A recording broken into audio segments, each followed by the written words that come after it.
Welcome. I'm going to call the regular meeting of the Nevada City Council to order. Today's Thursday, December 11th, 2025. It's 5:30 p.m. We have one published closed session item. It says one, but I believe you. We have two published closed session items. Madam Deputy Clerk, roll call, please. Councilmember Peterson. Here. Councilmember Fleming. Yes, here. Councilmember Fernandez. Here. Vice Mayor Cece. Here. Mayor Klein. I'm also here. So it appears.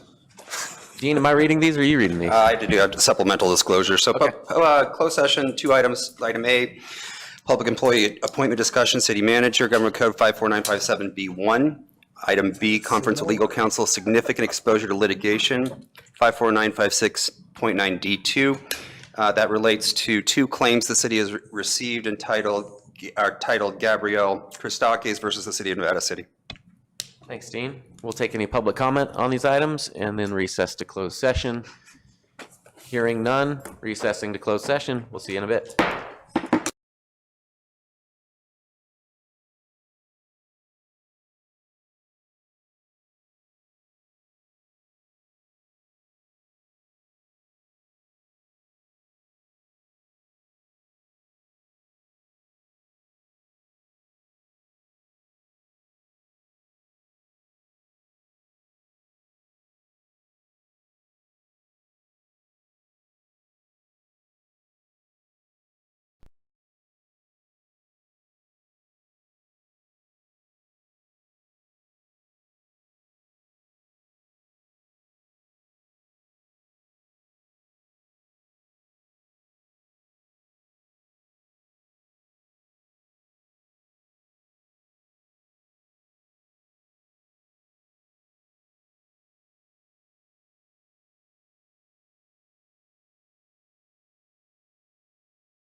Good evening and welcome. I'm going to call the regular meeting of the Nevada City Council to order.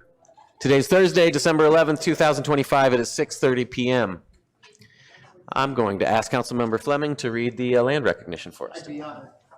We acknowledge that the Nisenan people are still here among us today, though nearly invisible. We understand that we are on Nisenan land that it was never ceded, and the original tribal families have yet to recover from the near genocide of their people. As a resident or visitor in Nisenan land, we support the Nevada City Rancheria Nisenan tribe in efforts to stabilize their people, as well as their campaign to restore federal recognition. Thanks, Doug. Lou, would you like to lead us in the Pledge of Allegiance? My pleasure. I pledge allegiance to the flag of the United States of America and to the republic for which it stands, one nation, under God, indivisible, with liberty and justice for all. Thank you, Lou. I like the way you do that. Makes me feel patriotic. What's happening here? What is this? What is this? The extra Camera? cameras. Okay, time for roll call. Madam Deputy City Clerk, roll call, please. Councilmember Peterson, Here. Councilmember Fleming, Here. Councilmember Fernandez, Here. Vice Mayor Sisi, Here. Mayor Klein. Here. All right, Mr. City Attorney, could you provide us with a report on our closed session items, please? No reportable action was taken, Mr. Mayor. Thank you, Dean. All right, it's time to adopt the agenda. Now's the time for any agenda modifications. Hearing none. Looking for a motion and a second to adopt the agenda. I move to adopt the agenda. Second. We've got a motion from Vice Mayor Sisi and a second by Councilmember Fernandez. And I'm sorry, I do need to recuse myself on the public arts issue, as my wife is one of the applicants for the Chinese Garden Dragon. So I need to recuse myself. Good to know. Okay, with that motion and second and without recusal, all in favor? Aye. Any opposed? Motion carries. We are going to begin the evening with presentations, and that is a proclamation for the Nevada County Food and Toy Run. Are Eric and Ed around? Come on up. I'm going to read this to you, then I'm going to hand it to you after that. Ed couldn't make it. Okay, thanks for being here, Eric. Whereas the Nevada County Food and Toy Run Day celebrates its 34th year of bringing motorcyclists to the Gold Country on Saturday, December 13th, 2025.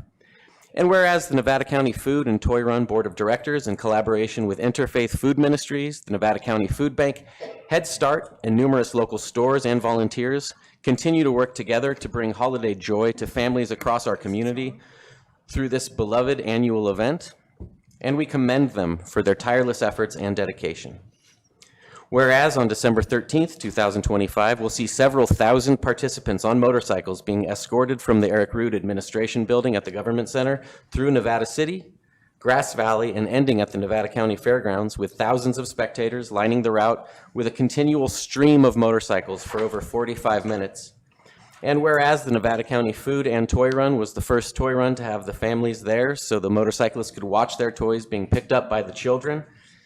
And whereas the Nevada County Food and Toy Run has gained the trust and support of the City of Nevada City and the County of Nevada and all branches of local law enforcement as they join in cooperation with the Toy Run organizers to make this a well-executed event.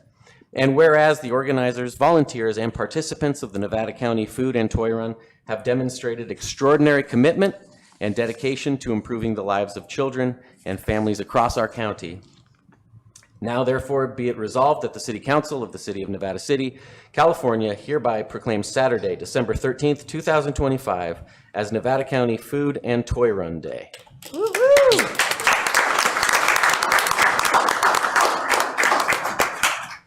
Thank you. I'd like to start by simply thanking you guys, Mayor and the members of the City Council, for taking time out of your day to recognize the Toy Run and giving me an opportunity to speak about it. My name is Eric Oliver. I'm the president of the Nevada County Toy Run. With the help of my amazing team, Shannon and Chelsea Bueller, Mike Curtis, Ed Peavy, our community partners, small businesses, we're able to help more and more families each year with around 2,000 kids coming through this year, going home with multiple toys each and food for their families for the holidays.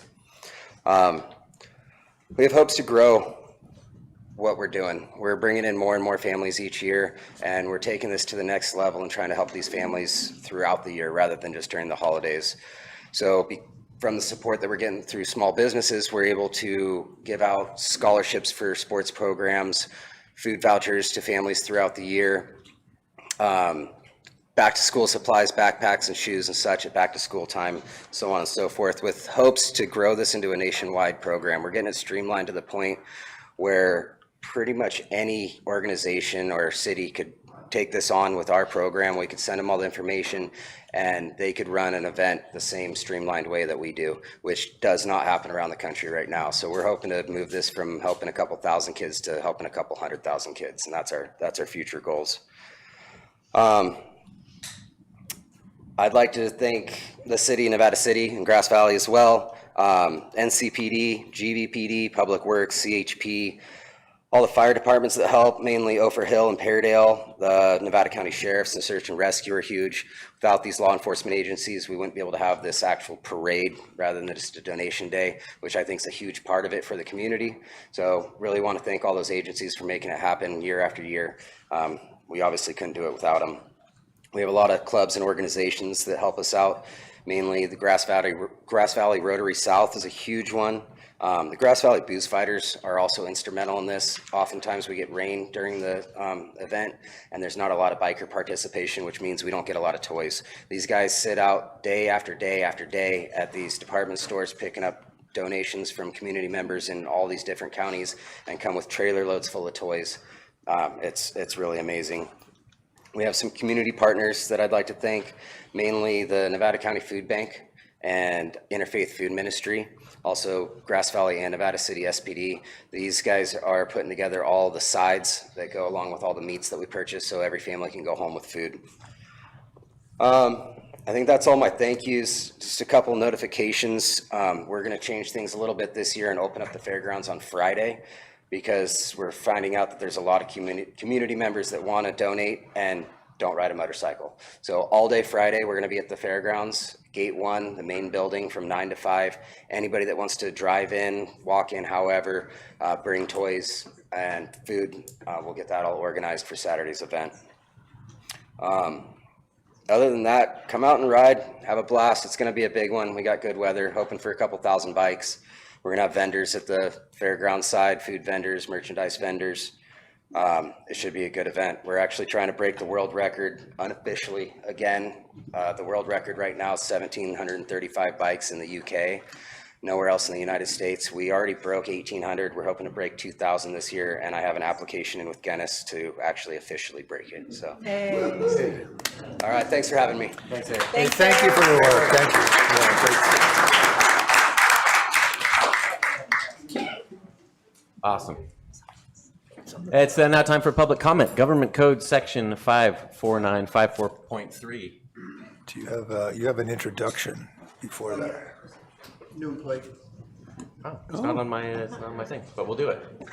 Hi, Evan. Good evening, Good evening, Honorable Council. Tonight it's an honor to introduce our new fuels equipment operator, Brandon Harrison. The wonderful thing about Brandon, he comes with lots of tree experience. So he can climb trees, he can drop trees, he can take care of trees, and on that, he actually enjoys taking care of the trees. So I don't know if you know this, we have some deferred maintenance on our trees throughout town, but Brandon has been diligent in pruning those trees. And then also, we'll probably be getting him his arborist certification here in the near future. So really filling a lot of gaps that we had here in the city and saving us a lot of money, because we can do a lot of things in-house now with our own crew. So really, it's been a joy to have him on the team, and grateful that we're able to give back with Measure C and Prop 64, which funds this position. So yeah, I'll let Brandon say a couple words maybe. Yeah, I just want to say thanks for the opportunity.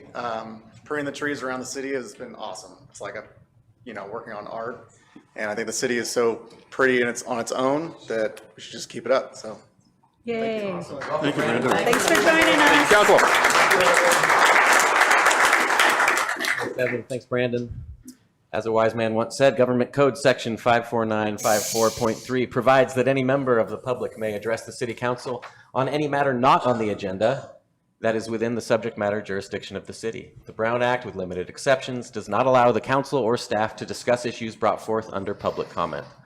The council cannot take action on non-agenda items. Concerns may be referred to staff or placed on a future agenda. Please note that comments from the public will also be taken on the consent calendar and each agenda item at the time it is heard. Do we have any public comment? On matters not on the agenda? All good? Okay. Yes, my name is Jackie Wiles. I live in Nevada City. Tonight's silent room represents 3 decades of silencing local government, a silencing written into federal law. In 1996, Congress passed the Telecommunications Act, and buried inside it was Section 704, a clause that made it illegal for cities and counties to consider environmental or biological impacts when evaluating wireless antennas.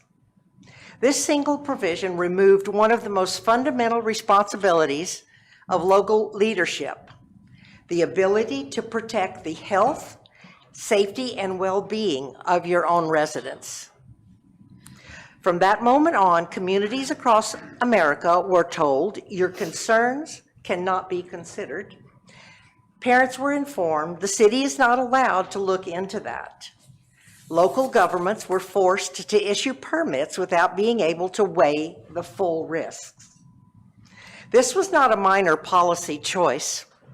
It was a profound restructuring of power.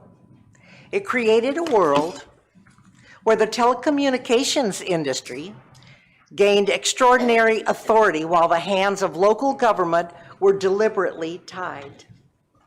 For decades, residents have come to their city councils seeking answers, protections, and accountability.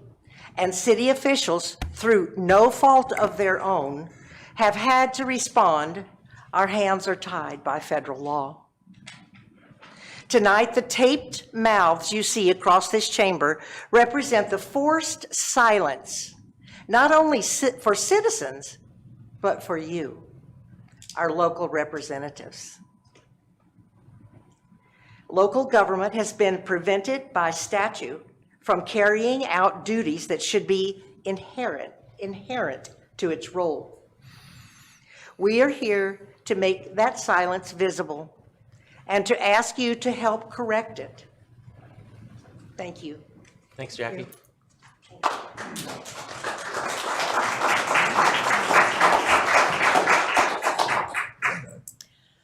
Hello, good evening, Mayor, council members. My name is Jessica Pittaway. I live in Grass Valley. While most Americans focus on the holidays, a coordinated federal effort is underway to strip local governments of the last powers they still hold over wireless infrastructure. It begins with Federal Communications Commission's docket 25276.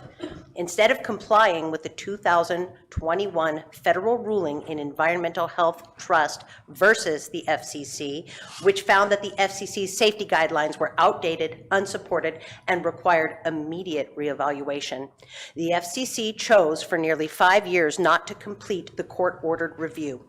It took no corrective action. It issued no updated standards. Instead, the FCC went in the opposite direction. It drafted docket 25276, a sweeping rule that would expand federal preemption, shorten local review periods, deny public participation, and effectively force approvals of antennas in nearly any location they choose. Cities and counties would lose meaningful ability to regulate placement, setbacks, aesthetics, fire danger, or cumulative impacts. Then, only 2 weeks later, Congress mirrored this move with a series of bills led by H.R. 2289 that was just passed in committee that would take it even further. These bills would weaken or remove NEPA and cultural and historic protections, override local zoning laws, override local zoning laws, and grant telecom companies unprecedented authority to dictate where equipment goes in every community in America without our say or your say. This is not routine policy making. This is not modernization. This is the most significant federal seizure of local land use authority in modern history. It's happening quietly. It's happening right now during the holidays at a time when local governments are least able to respond.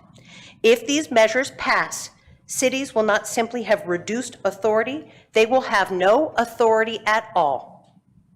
Thank you for your time. Thanks for your comment.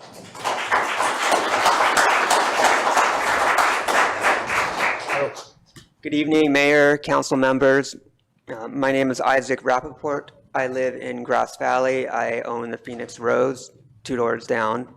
I've been a businessman here for about 13 years. And what is unfolding in Washington is not only a threat to residents, it is a direct threat to local government itself. Your ability to make decisions for the well-being of this community is at risk of being replaced by federal mandates and industry preference. FCC Docket 25-276, HR 2289, and the related bills represent a fundamental shift in who controls our neighborhoods. If implemented, these policies would reduce local councils to symbolic bodies with no practical authority over wireless siting, environmental review, or public oversight.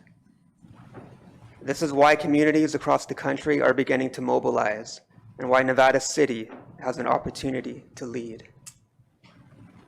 Tonight, in this chamber, we are respectfully asking you to take one concrete action that will make a real difference.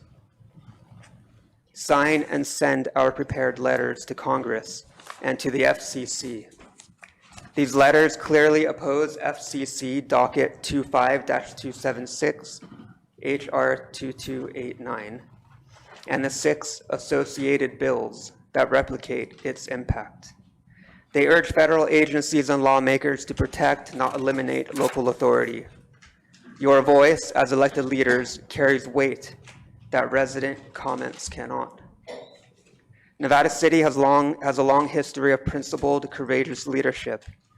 By acting tonight, you will not only protect this community, you will help set an example for municipalities nationwide, many of whom are watching for someone to step forward first.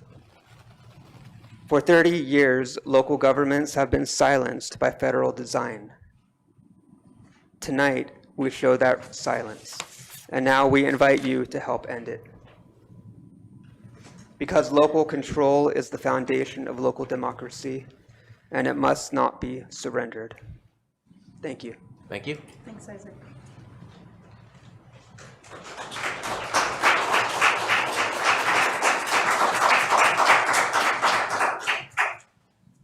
Any other comment for matters not on the agenda? Hearing none, moving on to the consent calendar. All items listed under the consent agenda are considered to be routine in nature and will be approved by one motion. There will be no separate discussion of these items. Before we take action on the consent calendar, we will hear any public comment on consent calendar items only. Do we have any public comment on any of the consent items? Hearing none. Looking for a motion in a second. I move that we approve the consent calendar. I'll second that. Okay. Motion by Councilmember Fernandez, second by Councilmember Fleming. Any objections to the motion? Hearing none. Motion carries. All right, starting off with business item number 10. Thank you, Mr. Mayor. This item is for you to consider a recommendation from the Economic and Community Development Committee to make an appointment to fill a vacancy on the Public Arts Commission. 2 applications were received. They were reviewed by the committee on the 8th, I believe it was. The recommendation coming from the committee was developed by the two committee members, which are Mayor Klein and Councilmember Fernandez. Two members of the Public Arts Commission also participated in that discussion, Commissioners Negret and Arielis. I think that's how you say it. The recommendation coming forth from the committee is to appoint McDella Maskell to the commission. The other applicant was also very qualified to sit on the commission, and the direction from the committee was for the commission to reach out to him and encourage him to be involved with the commission going forward for possible future consideration of some type of involvement with the commission. So with that, I would answer any questions that you might have. The recommendation is to, by motion, appoint Ms. Maskell to the commission. Would you guys like the two of us to speak at all, or do you have questions? Please. Please speak. Yeah, I think Joan did a really good job of summing it up.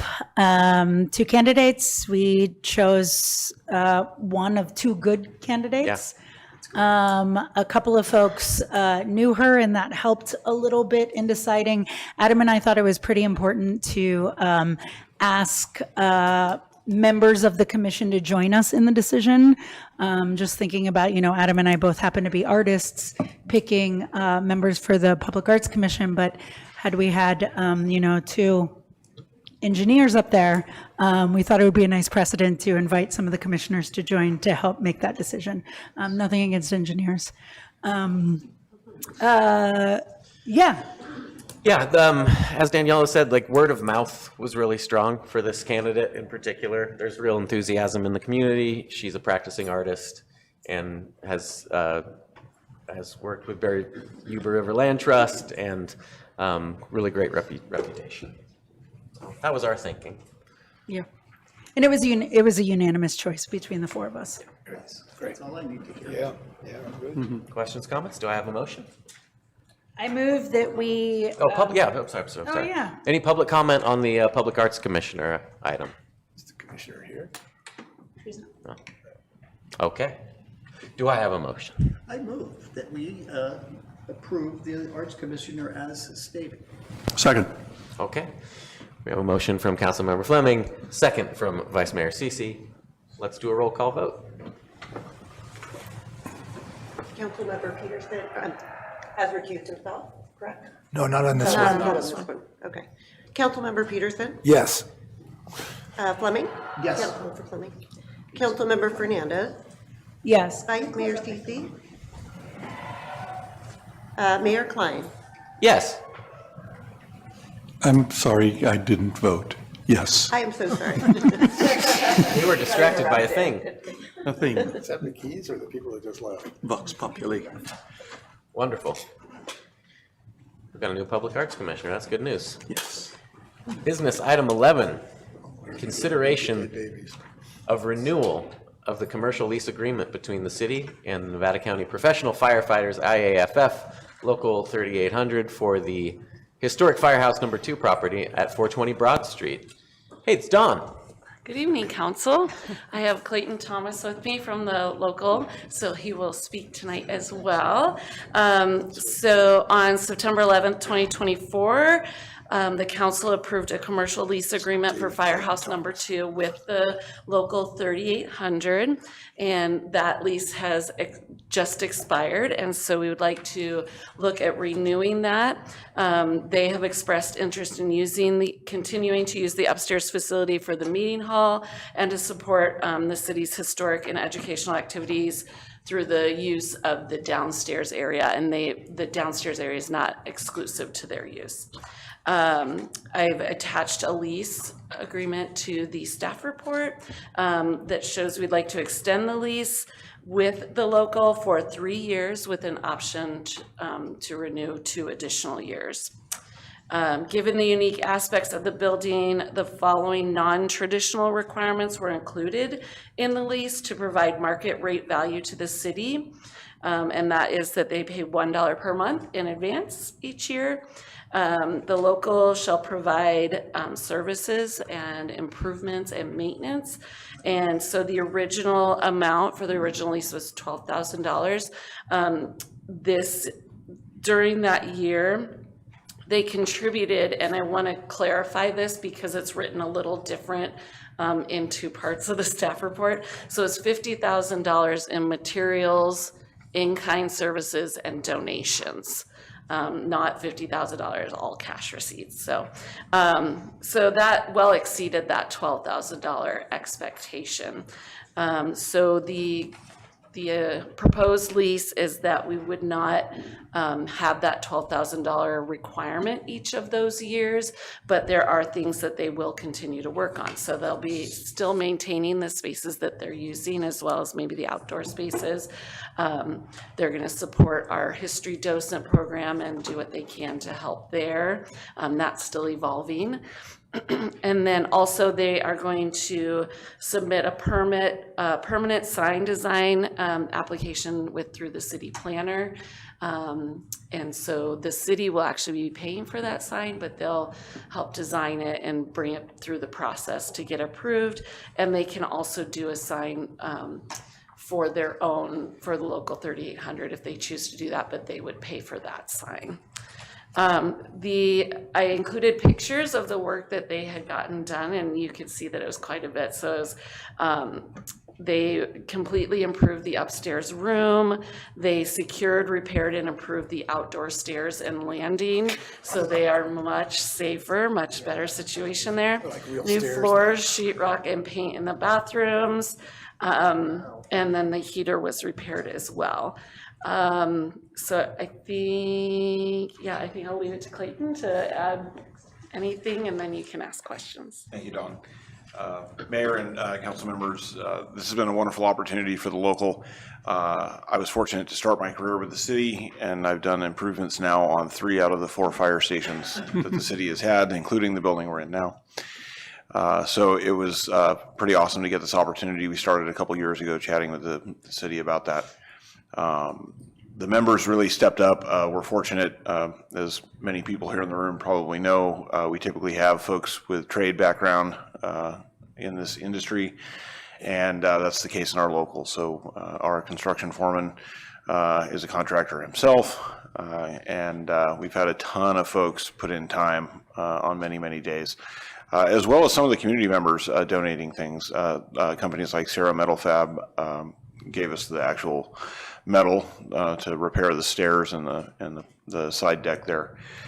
So it's been a wonderful opportunity. We'd like to stay in that space for the long-term future and continue making improvements to the building. We have a plan in place to work with city staff and the fire department working on the downstairs bay doors.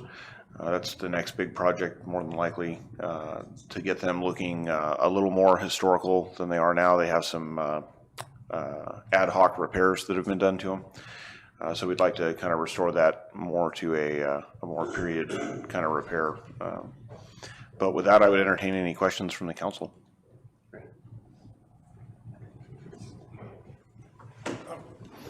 Thanks for the work. I was a little concerned that the lease had been going on for a couple of years without any real visible activity, but you certainly made up for it. And I really do appreciate it. I was checking out the stairs a while back. I mean, it looks like they might last. They're not likely to fail anytime soon. Yeah. So that's a huge improvement. I think the footings might be, I'm not an engineer, but they might be a little over-engineered. There's no doubt. But yeah, they're not gonna crumble anytime soon. I think it's awesome. First of all, thanks for the great work. I mean, we were in there, we were on a tour there last year, or the year before, and it was scary. It was. I mean, you couldn't go out on the balcony. Is the balcony stable now? So we're working with the city right now on some long-term big ideas for that. And I think you saw that in the staff report. And I think 27-28 fiscal year, there is some work in the capital improvement plan. We'd like to work not only on the front porch area, which has been problematic since my start with the city a long, long time ago, well, 30 years ago. There's been some work done to it, but it needs, a kind of a full restoration, as well as we've identified some issues with the roof. Right now, it's not imperiling any of the work in the actual room that we occupy, but as we've discussed with city staff and the manager, long-term, there'll have to be some solutions to roof repair or replacement. But our plan is to look for grants and other things that would be applicable to a building that actually is on the National Register of Historic Landmarks. Excellent, thank you. And, just even at this most recent Victorian Christmas, there's a huge line of people going in there now. And that's, again, another recent thing. Thank you to Richard Thomas for manning that and the rest of the staff that do that. But it's just such a great asset. And to have it revitalized like this is just amazing. It's a great way to, for the money we're spending, we're getting a huge return, so thank you. Thank you. Thank you so much for all of your work. I don't have any questions, but it's just, the improvements are fantastic. It's such a lovely building. It truly is. Yeah, and you've done a really nice job. Thank you. And it is Firehouse number 2, but it was built before Firehouse number 1. That's really interesting. And then they decided they should have maybe one district instead of 2 districts. Wait, that still goes on, right? They are pretty close together. Yeah. It's such an iconic building, and I'm so glad that people who love it as much as the rest of us do have taken over the care of it. Mm-hmm. I appreciate you including all the pictures in the packet, Don, and it's really encouraging work that's happened. It's beautiful, and keep it up. Thank you. Thank you. Appreciate it. Nice color choice in the bathroom. Thank you very much. We've done as much as we can with that particular part of the structure, considering it was added on much later after the fact. Sure. Oh. Is there any public comment on this? Where is Richard Thomas? This makes no sense to me. You could hear him from across the street. So. Great. Do I have a motion? I move that we approve the lease with the fire department union. And, Second. Motion by Councilmember Peterson, second by Daniela and Lou. Both of us. Roll call vote? Councilmember Peterson? Yes. Councilmember Fleming? Yes. Councilmember Fernandez? Yes. Vice Mayor Cici? Yes. Mayor Klein? Yes. Thanks so much, Clayton. Thanks, Thank Don. you. Nice to see you both. Carry on. Because David Clayton Thomas was the singer for Blood, Sweat, and Tears. Are you about to go I am leaving. buy pizzas for all of us? No. McGee's? Our friend Mr. Peterson's going to excuse himself for this next one. Business item 12. Can I read the title while he's still in the room, Dean? Okay.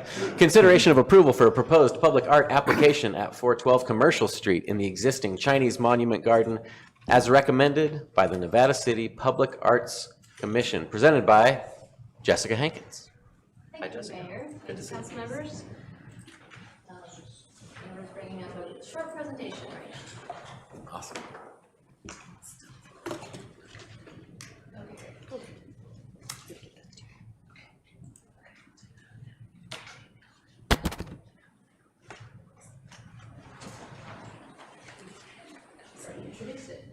So this public art proposal is located in the Commercial Street parking lot within the Chinese Monument Garden. It would be a surprise feature at the back of the garden. Because this is the city parking lot, it's owned by the city, it does need to come to city council for final approval. That's how the public art policy was written. These are just some real quick views of the Commercial Street parking lot in case you forgot what it looks like with the Chinese Monument Garden on the right side. The proposal is for a handmade metal dragon that's 22 inches high, 36 inches wide, and a 1/4 inch in depth. It's copper patina with blue flashing, and would be securely fastened to the fence with a braided cable, braided with an eye. Sorry about that. No lighting is proposed.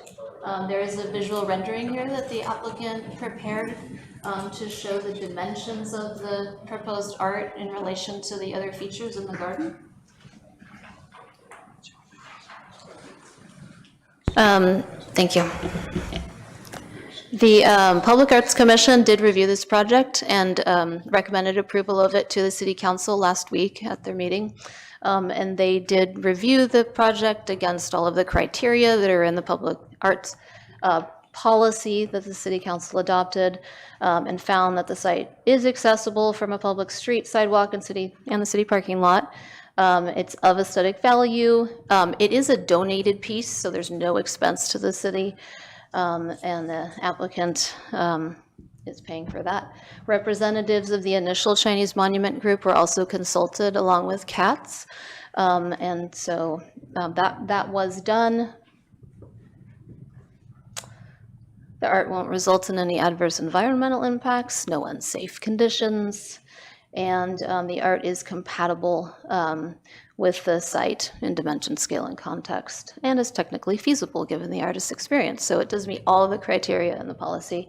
So staff is recommending that the City Council approve this installation at 412 Commercial Street with the condition that prior to installation, the applicants enter into a public art agreement with the city and make the finding that the proposed piece meets the selection criteria in the public arts policy. Thanks, Jessica. Thank you.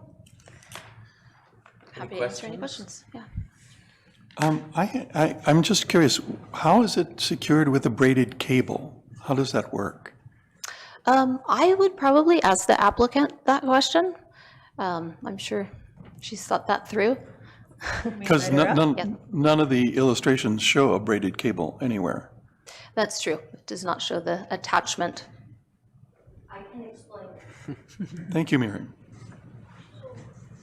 The flat metal dragon has loops on the back, and it's like a really strong picture hanging wire. Yeah.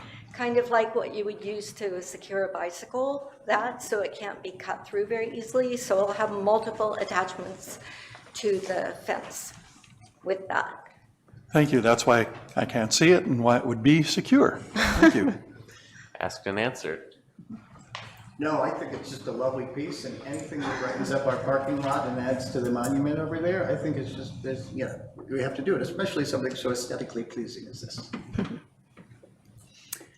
Yeah, thank you to Miriam. Thank you to Christine. Thank you to you, Jessica, for your work on this. This is why we established a Public Arts Commission. Let's get some art going in Nevada City. Yeah. It's lovely. Amen. Daniela and I were at the Public Arts Commission meeting, and they found what we found. It's a lovely piece, meets the criteria, and it's going to beautify that space. Any public comment on this? Okay. Do I have a motion? I move that we approve the art. I second. Great. We have a motion from Councilmember Fernandez, a second from Vice Mayor Sisi. We'll do a roll call vote of the four of us. Councilmember Peterson recused himself. Councilmember Fleming. Here. Councilmember Fernandez. I'm sorry. Yes, I'm sorry. We know that. You're still here. I don't know. Apparently. We need some other information. Yes. Just want to make sure I was still here. Vice Mayor Sisi. Yes. Mayor Klein. Yes. Thank you so much. Excellent. Thank you, Miriam. It's going to look Thanks, lovely. Thanks, Miriam. If someone would like to fetch Mr. Peterson. He got the message. He's nearby.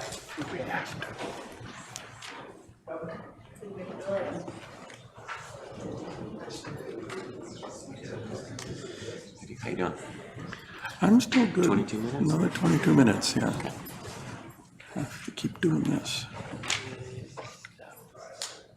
Business item 13, receive an update on the State Route 49 multimodal corridor improvement project presented by our friend Brian McAllister. Good evening, Mayor, council members. So the city works with Nevada County Transportation Commission on regional transportation projects. So that involves any larger project that receives outside funds, state or federal funds, projects that involve the county, Caltrans, other stakeholders. And we're here today to talk about the State Route 49 multimodal corridor project. And it was prioritized in the work program that was presented to council earlier this year, but it's a project that focuses on improving intersections, improving access along the corridor and across the corridor for pedestrians and bicyclists. So it's to make the highway safer. It's got high speeds, it's pretty unsafe to cross as a pedestrian. And there's destinations on both sides, and so that's the purpose of the project. And NCTC is represented by Mike Woodman and Aaron Hoy. I'll let them introduce themselves by title and walk through the project. And we'd also like to talk about the comments received that were included in the packet. Yes, please.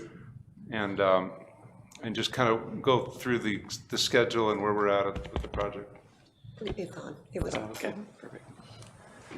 Mayor Klein, fellow council members, Mike Woodman, Executive Director of the Nevada County Transportation Commission, and with me today is my Deputy Executive Director, Aaron Hoyt. Today we want to give you an update on the status of the State Route 49 multimodal corridor project and go over as well, get into the project background, a little bit of history, the proposed grant scope of work that was approved, the comments that we've received to date, and as well how we've been working to address those comments, and then wrap up with any questions that the council might have. The project stretches from State Route 49, from just west of the State Route 2049 Urin Street intersection, out to the former juvenile hall at Cayley Court. The need and purpose of the project is really to improve accessibility and safety throughout the corridor or through the project limits by introducing features that slow traffic, provide enhanced pedestrian crossings, and also provide dedicated pedestrian and bicycle facilities. The State Route 49 Multimodal Corridor Improvement Plan was initiated by the Nevada County Transportation Commission in coordination with Nevada City, Nevada County, and Caltrans in response to resident concerns that were brought to the commission in November of 2018. At that point in time, there was about 4 or 5 residents from the co-housing project off Chief Kelly Drive that came to the commission and expressed concerns about the ability to cross the highway at that location, especially with younger children, and also traveling just along the corridor with the speeds of cars, and also the speed of cars that exit off of the highway headed eastbound on that slip-off ramp that goes directly down to Chief Kelly, and expressed a lot of very close calls. And then shortly after that, a pedestrian was killed crossing at State Route 49 Maydew and Orchard following a Victorian Christmas. And at that point, we expanded the team to include the California Highway Patrol, and we had several meetings to talk about what are the solutions at, State Route 49 West Broad, Maydew and Orchard. And as we began to talk more and more about it, we decided, wait a minute, we need to take a step back and really look at the corridor and figure out what is the vision that we want to see for this corridor. And, not just have us wonky engineers come up with a solution, but work with the community. So we took a step back and got the funding for the planning study. And the purpose of that study, like I mentioned, was to engage the community and work with the safety engineers and experts to identify what improvements could be done. During the development of the study, Nevada City, Nevada County, NCTC, Caltrans, CHP, and we also, at that point, engaged the Federal Highway Administration and asked them to prepare a roadway safety audit in coordination with us. That roadway safety audit also included a member walkability representative from the community. The study identified during that period of between 2014 and 2018, there were 45 collisions that occurred at the intersections. Of those collisions, or there were 47 collisions in that stretch of the corridor. 45 of those had occurred at intersections. Of those, the one fatal that we mentioned with the pedestrian crossing, and then when we engaged the public, we heard many near misses, both walking, bicycling, as well as driving. During the development of the study, 2 public workshops were hosted in 2019 to seek input on the improvement options. The May 2019 public workshop was held to discuss the planning effort and engage the residents in identifying their concerns and what they wanted to see in the corridor.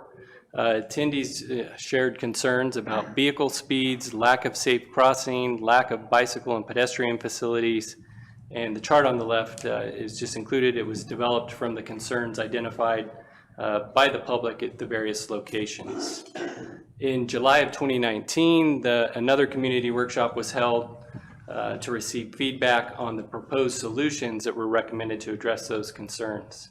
The recommended improvements were presented at meetings of the Nevada City Council, Nevada County Board of Supervisors, as well as the Nevada County Transportation Commission. The plan and recommended improvements were circulated for public comment and then later adopted by the commission, the Nevada County Transportation Commission, in November of 2019. With support from Nevada City, Nevada County, and community members, NCTC funded a consultant to help prepare and submit an active transportation program grant in 2020. The first grant submittal scored just below the cutoff for funding. It's a very competitive statewide program. I think the cutoff that year was 92 or 93 for the projects, and I think we were about a 90 or a 91. In 2022, NCTC, again with support from the partner agencies, resubmitted the ATP grant application and pledged approximately $3.4 million of congestion mitigation air quality improvement program funding as leveraging matching funds to boost the project's competitiveness. This time, NCTC was successful in securing the ATP funds and was awarded $13.9 million to implement the project. All of the improvements identified for the project corridor were analyzed to ensure that they work together. However, the large costs associated with the improvement at the roundabout at State Route 2049 Urin Street far exceeded the funding available to NCTC and the local jurisdictions. Caltrans at that time explored if they could fund the project through the State Highway Operations Protection Program, but it unfortunately did not trigger safety funding. We also looked at State Highway Improvement Program. It wasn't a good fit. HSAIP wasn't a good fit for that program. We looked at the Active Transportation Program. Again, it wasn't a good fit for that program. And as you're aware, quite often when you're trying to fund multiple improvements in a corridor and you start talking about tens of millions of dollars, it becomes very challenging to fund it from one funding source. Just this year, however, Caltrans was able to secure safety funding for the intersection of State Route 2049 Urin Street, and they're currently working on designing an improvement for that location. I also want to point out that at that point in time of the study, the project team decided to choose a low-cost minor safety and operational improvement for State Route 49 and Coyote Street. There was a roundabout option that was on the table that we were looking at, but we went with the low-cost option, and it kind of worked out for the best. That low-cost option that we selected, at that point in time, the courthouse wasn't proposed. With the potential for the courthouse being relocated to the Forest Service property, if we had come forward with a proposal, we may be building something that wouldn't accommodate that and essentially doing a throwaway project. So with the courthouse coming in, if they do decide to relocate at that location, the courthouse will have to do a traffic analysis, identify the improvements that would be required, and make sure those improvements work with the Caltrans roundabout as well as the State Route 49 corridor improvements. And we have been in communication with that consultant team, shared the improvements that are in the grant, and as well as the Caltrans safety improvement, or the initial concept from our study, and they're aware of Caltrans moving forward.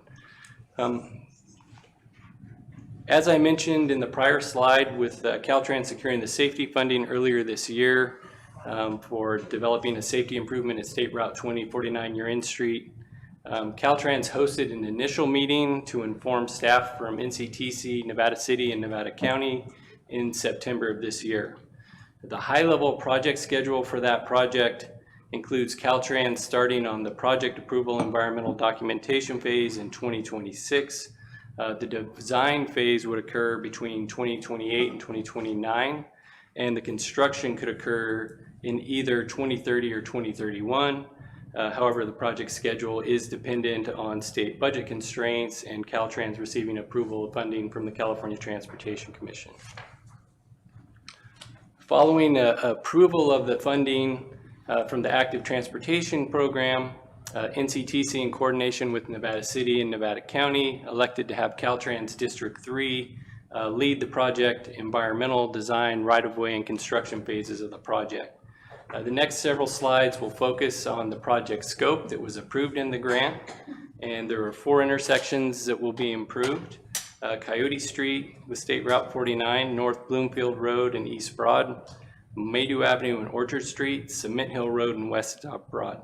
The project also features a 10-foot wide multi-use path along the north side of State Route 49, as well as on the south side from Cayley Court to Chief Kelly Drive, and a new sidewalk up to Cement Hill Road to the Hirschman Pond Trailhead. And I'll turn it over to Aaron to go over the project scope. Thank you. So the modifications to the first intersection we're talking about here is at Coyote Street. You may have seen some of these from the Caltrans engagement portal or through other means of seeing this material. But what we wanted to highlight is at the State Route 49 Coyote Street, the modification would include left turn pockets on State Route 49 onto the side streets, high visibility crosswalks. Also, pedestrian activated rectangular rapid flashing beacons, so the pedestrians can push those when they want to cross and try to alert motorists. There would also be lighting for pedestrians at nighttime. There would also be an upgraded and relocated bus stop. So currently the bus stop is on kind of the north end of the intersection, and it's just a pole with a sign on it. And so this would be relocated to the southern side or eastern side with actual shelter that could shelter people and provide a little bit of shade and or relief from rain during the winter. And then the multi-use path would extend just west of or east of this location, all the way continuing through this intersection. And the improvements maintain all the existing allowed vehicle movements through the intersection. So this is what it looks like right now from a bird's eye view. Caltrans did prepare these renderings for us to help illustrate the improvements. And this is what it would look like with the improvements. So you can see the left turn pockets in the middle of the highway there. You can see the enhanced high visibility crosswalks. And then a little bit further down where you might be able to see at number 2, that's where the bus stop and shelter would be relocated to. Next intersection that we're going to highlight is North Bloomfield Road and East Broad Street. The improvements here are similar in terms of enhancing the crosswalks with high visibility crosswalks on all 4 corners. Today, I believe it's just 3 corners or 3 legs of the intersection have the crosswalks. There would be upgraded ADA curb ramps at all 4 corners, and there's a continuation of the multi-use path along the north side through this intersection. I should also mention that this project will tie in to future connections to the Sugarloaf Mountain Trail project that you can that would be located in kind of the bottom left corner of this image. Unfortunately, Caltrans did not prepare some great renderings as they did for the other intersections, but you could visualize what it might look like with new high visibility sidewalk crosswalks. So moving on to our third location here, we have the Maydew Avenue Orchard Street location. It would be reconstructed to feature a single lane roundabout at the intersection. There would also be new lighting that would be installed within the perimeter of the roundabout. Lighting's kind of a typical installation when you're improving an intersection, whether it's a signal or a roundabout, because Caltrans wants to make sure that there's sufficient visibility during the night. And you can look down to the North Bloomfield Road, East Broad Street intersection for kind of example of existing lighting that's already there in the corridor. So it'd be similar to that. The roundabout will have sidewalks that will go around the perimeter of the roundabout itself. And on the north side, those sidewalks will tie into the multi-use path. So here's what the intersection currently looks like from a bird's eye view.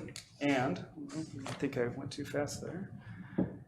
And there's what it would look like if it was designed. So you have the high visibility crosswalks. You have the multi-use path on the north side there. And then you can see where Orchard Street ties into the roundabout there. And the final intersection improvements is the Cement Hill West Broad Street intersection. These will also receive a single lane roundabout improvement here. It'll also feature very similar elements as the prior roundabout at Maydew and Orchard Street.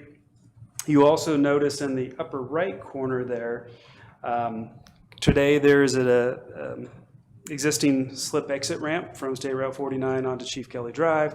That would be removed, so essentially we're squaring up the intersection, requiring vehicles to go through the roundabout, make a right turn there on a Chief Kelly Drive. In place of that existing slip exit ramp will be a continuation of, or the start, if you're looking at from this location, will be the start of a multi-use path from going down Chief Kelly Drive all the way back to Kaylee Court. And then on the north side, the multi-use path will tie into Cement Hill Road, and pedestrians would be able to cross Cement Hill Road to an actual sidewalk there, which would lead up to Hirschman's Pond Trail. So here's a bird's eye view of the intersection today. And this is what it would look like if designed to the current specs. So there's a number of benefits that of this project that directly tie back to comments that we had heard back in 2018. It addresses vehicle speeds by reducing them. There's safer crossings for pedestrians. There's lighting. There's rapid rectangular flashing beacons.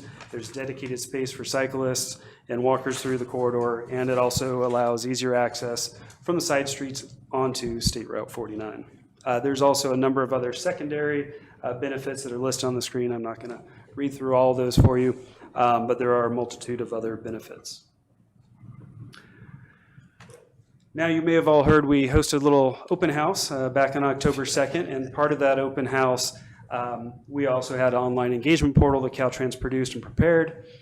That online engagement portal was open from October 1st through the 31st, and during that time that the portal was open, we received, there was 201 participants who took the 7-question survey that we had online. It also had the same documents that were shared at the meeting, so if someone was not able to attend the meeting, they had an opportunity to still be engaged, provide input on the survey and through comments. So that in that 7-question survey that was offered, there's, as I mentioned, 201 participants took the survey, and there's kind of 3 questions I wanted to kind of highlight here for you to kind of give you a flavor of the sentiment of these participants who took the survey. They were asked, with the proposed improvements along the corridor, how safe would you feel using the multi-use path? And approximately 60% of those respondents said we'd feel either safe or very safe, in comparison to about 17% who felt that they would be unsafe using the multi-use path. They were also asked, with proposed improvements along this corridor, how safe would you feel driving through the corridor? And again, about 60% of those respondents said we feel either very safe or safe in the corridor, driving it, in comparison to about 19% who thought they would be either unsafe or very unsafe. And the third question I just wanted to highlight is approximately 63% of respondents felt that the proposed roundabouts would directly reduce speeds through the corridor, improve access from the side streets, and provide safer pedestrian crossings. And that's in comparison to 28% who were either somewhat doubtful or very doubtful. I think it's just kind of important to, kind of compare and contrast the sentiment we heard online or saw online with that of what we heard at the How many open. questions was in that survey? 7. You gave us 3. I did. The other 4 questions related to how important do you feel it is to have a bikeway, multi-use path within the corridor? I'm trying to think of the other 3, so you stumped me there. But I can provide responses to all 7 of those questions to you if you're interested. Will do. So we just thought it was important, again, to compare and contrast kind of the sentiment online through those individuals who took the survey versus what we heard in the open house on October 2nd. That was attended by approximately 50 individuals. Caltrans did a presentation overview, very similar to what we're doing tonight, and that was followed by a lengthy question and answer session where individuals were allowed just to raise their hand, speak up, ask questions, and Mike actually did a lot of the work in terms of responding to those questions along with Caltrans staff on the more technical aspects. We also had stations set up around the room where individuals could go to those stations, look at the drawing boards, ask questions, and dive in more into the details. But what we did here was that there was support and appreciation for having safer crossings, having a dedicated bike space, walkway along the corridor, because a lot of people do cross for the library. They cross to the trails, or they're parking there and heading down to the businesses in downtown Nevada City. But we also heard concerns about additional landscaping, lighting and potential light pollution, additional traffic potentially using Orchard Street or Coyote Street. And we also heard the need to accommodate the future potential courthouse relocation. So with that, I'm going to turn it back over to Mike to handle kind of how we're addressing some of those comments we heard within the project. Yeah, in regards to the landscaping topic, similar to the presentation that I think you're going to see tonight from Brian Bisnet, that presentation was provided to the Nevada County Transportation Commission at their November commission meeting, and with ideas and suggestions for how landscaping could be incorporated into the project. And I would just, note that NCTC staff is committed to working with the Caltrans team as well as Nevada City to identify appropriate landscaping. And the landscaping really gets addressed during the design phase, which is the next phase of the project that we're going to be moving into. And that will begin in 2026. One of the things that we've been looking at is providing water, piping water into the roundabouts. That way, if Nevada City chooses to have landscaping within the roundabout, that would be an option.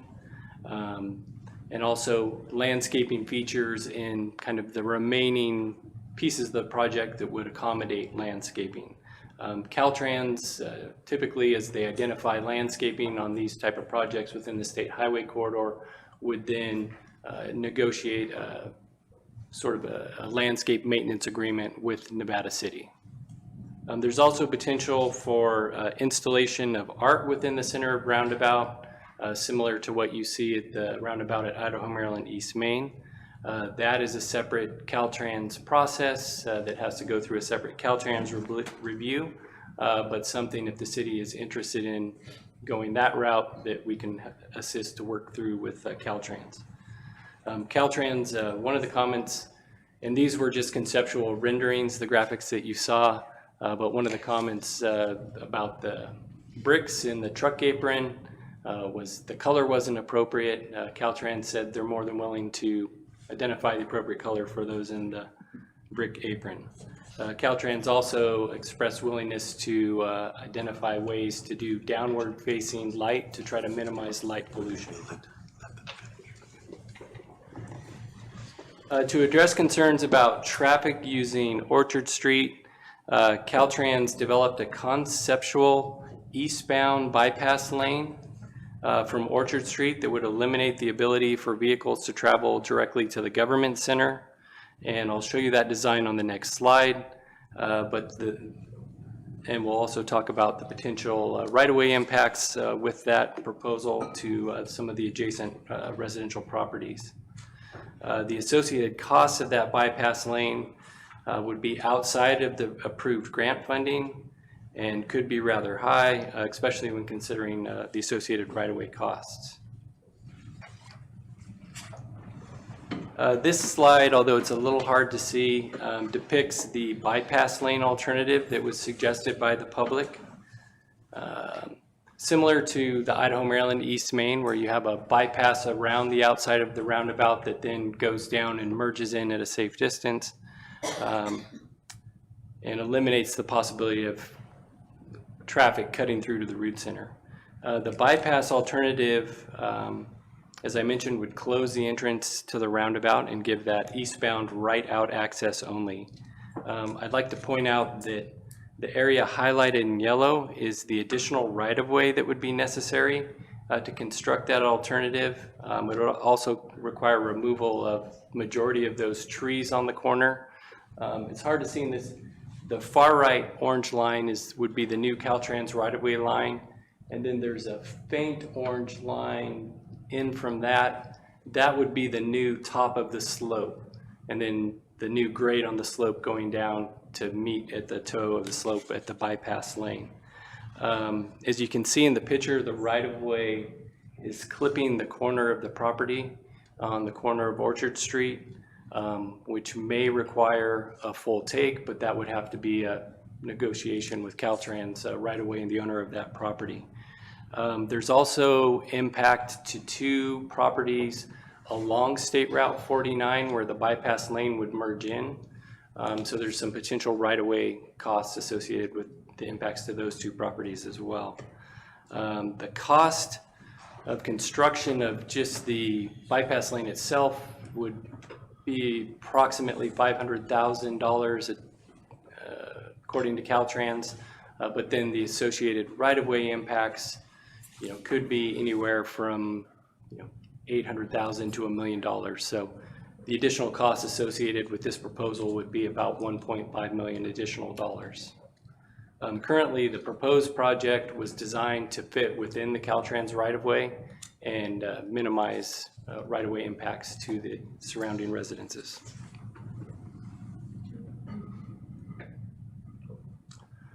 Another way to address the concerns about additional traffic on Orchard Street would be to eliminate the roundabout altogether.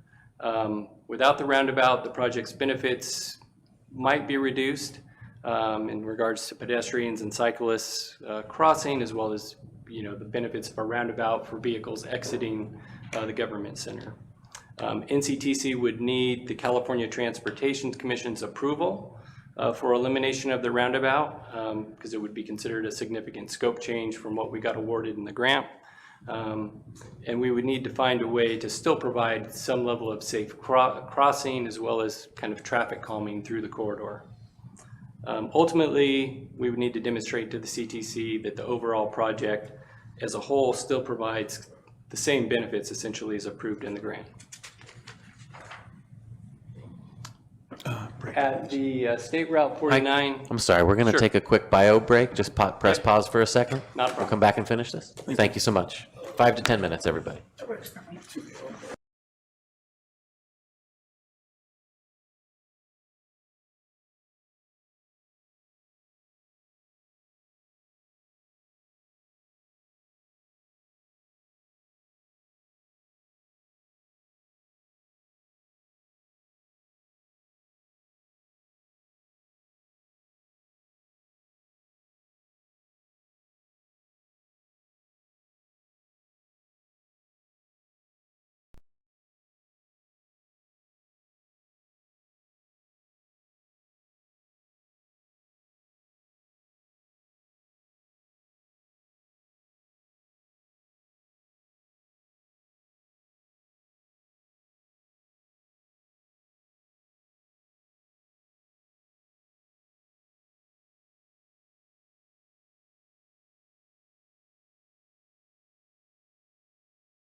Thanks, everybody.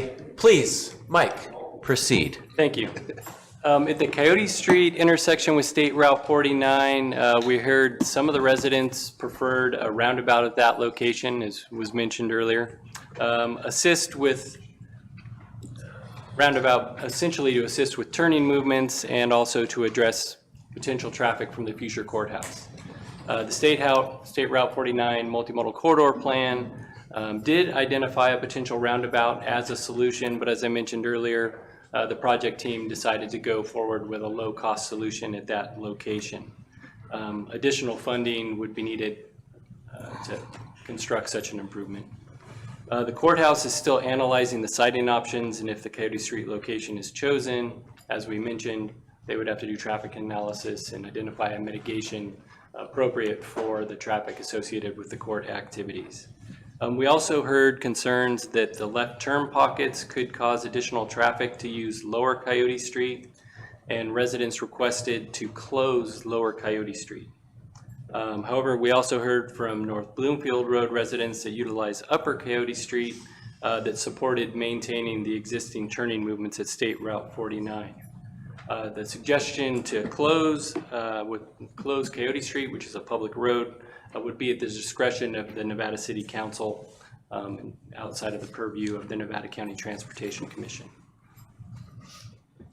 For the project schedule, just to wrap up, the preliminary design and environmental document is currently underway and anticipated to be completed in probably late January.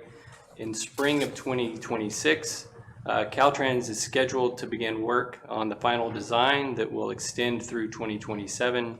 And then in spring of 2027, the project would be put out to bid to select a contractor, and construction could start that winter depending on weather conditions. So more likely the following spring.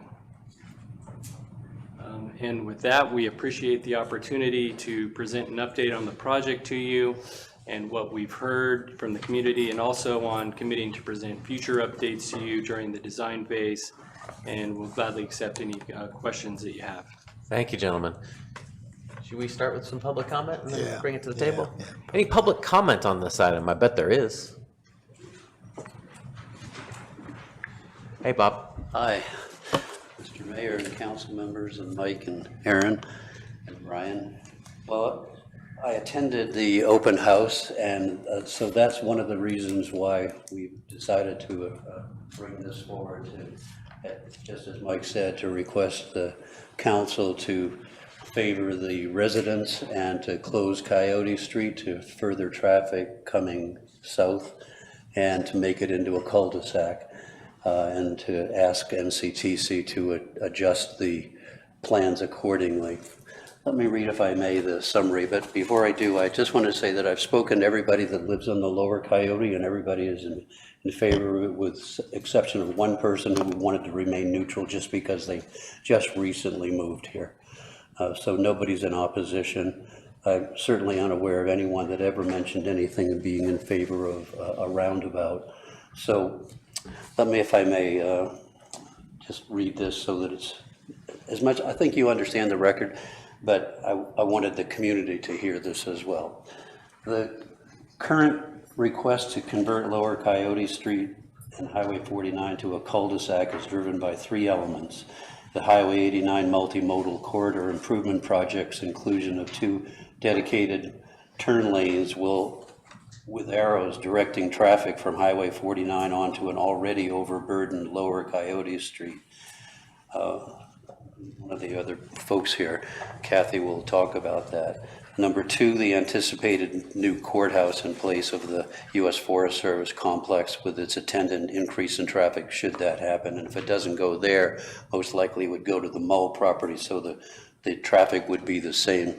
And just as an aside, the residents were anticipating that we had a little bit of time because we weren't aware of the multimodal, where an EIR would presumably would be required, or a traffic flow analysis for the proposed courthouse location.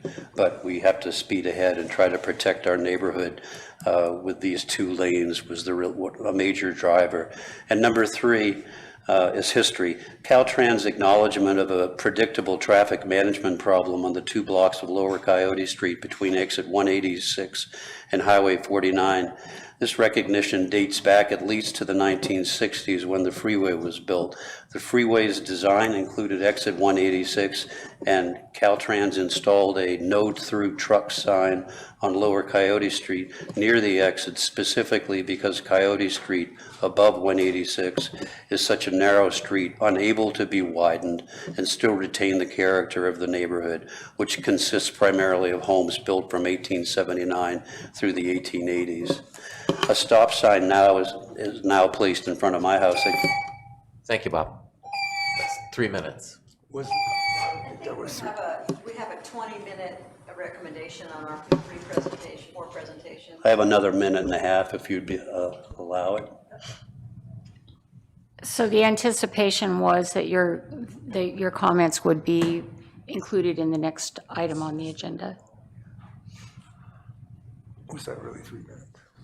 So you want to, you'd rather we speak or do our 20 minutes in the next item? That was the anticipation, yes. That one reads just landscaping. But we can do it then, that's fine. All right. Thanks, Bob. And we've received it in writing, Bob. Also, we've all. I misunderstood. I thought it was 5 minutes. It's 3, I'm sorry. Chuck Durrett.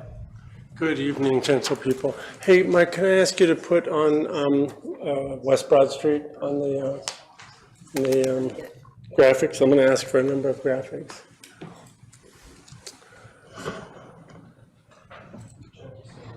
Yeah, West Broad Street, yeah, please. And I shouldn't get any time used for this one because I think you guys nailed that one. And I just wanted to point out the changes that you made since last time, and they were great. So, and instead of laboring on that, maybe we should go to eastward and go to East Broad Street. Yeah, that looks great, you guys. And especially thank you for moving the crosswalks back. They're simply more safe now. Thank you. So, and you can't change those radiuses if you're going to make a roundabout. I get that. So, but go to East Broad if you would, please. That was it. North Bloomfield, East Broad. So that's East Broad right there? Bloomfield and East Broad. Yeah. That's East Broad? That's West Broad. That's West Broad. Okay. There you go. Okay, so this one in particular, it really occurs to me, as I mentioned last time, that these radiuses, they're very, smaller radiuses are great at traffic calming, basically. Now people are just going to be like an arm going around there. And secondly, these crosswalks, you can see how they're the maximum length here. If they could be moved back a little bit, they can get down to 2/3 the length and make that easier. So we have a kind of a perfect storm here. Sir, for the public, we need you on the microphone. Can I move this? No, you cannot. It's very heavy. It's a public meeting. Okay, you see the radius is the problem, and I'll just have to use a longer time here. And because people go too fast on those radiuses, it's like 20 feet. So get like a 15-foot or a 10-foot radius. It's an excellent traffic calming. People will slow down when they make those turns. Secondly, move the crosswalks to a more neck-down location so that they're not, I don't know what you have there, but they're like 25 feet. Running across that street trying to avoid traffic. Get them down to like 20 feet, basically. I think that's all I wanted to comment on. Thank you. Thanks, Chuck.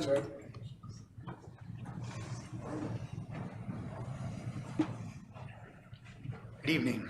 I'm Don Joy, 129 Orchard Street in Nevada City, and it's very intimidating to have a clock ticking on you.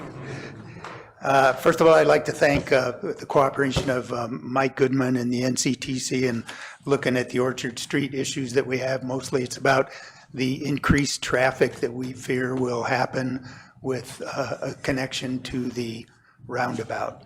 And I'm sure you've seen all the stuff. I've copied all you guys on our things. This is a little survey I did of the neighborhood of all 14 residences.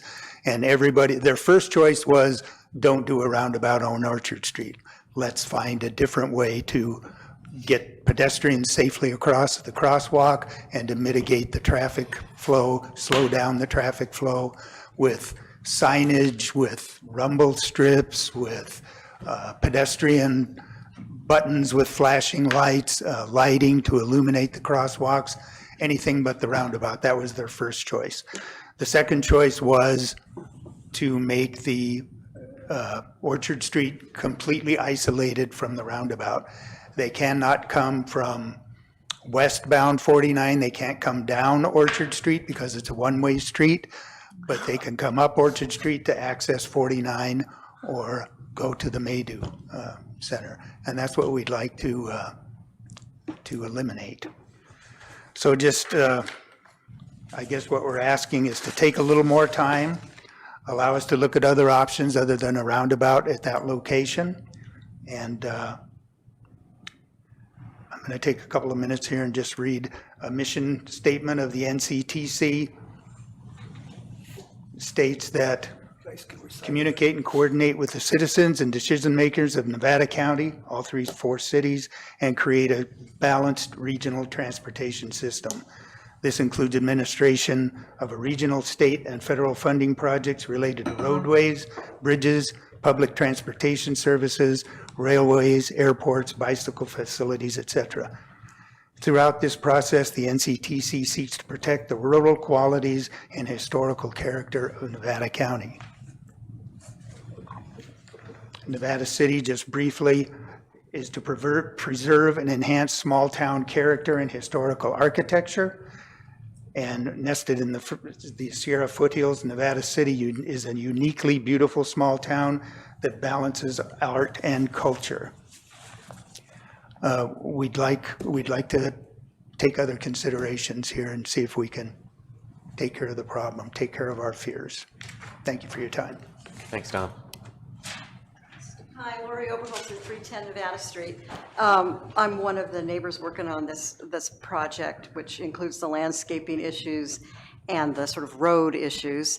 And we did request this item and thought we were going to get 20 minutes. And then we didn't realize it was going to be separated into two things. We're a little concerned that you're going to talk about the road issues first and then only the landscaping issues. So if you don't mind, we'll use the rest of our 10 minutes on the road issues now and have the two additional speakers just. No.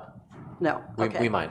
All right, well, they'll just speak for their 3 minutes, and then we'll have the landscaping person, but he does need his 10 minutes that we were promised for the landscaping, because we've got the whole PowerPoint Your clock's ticking, presentation. Lori. 2:09, I'm done. Okay.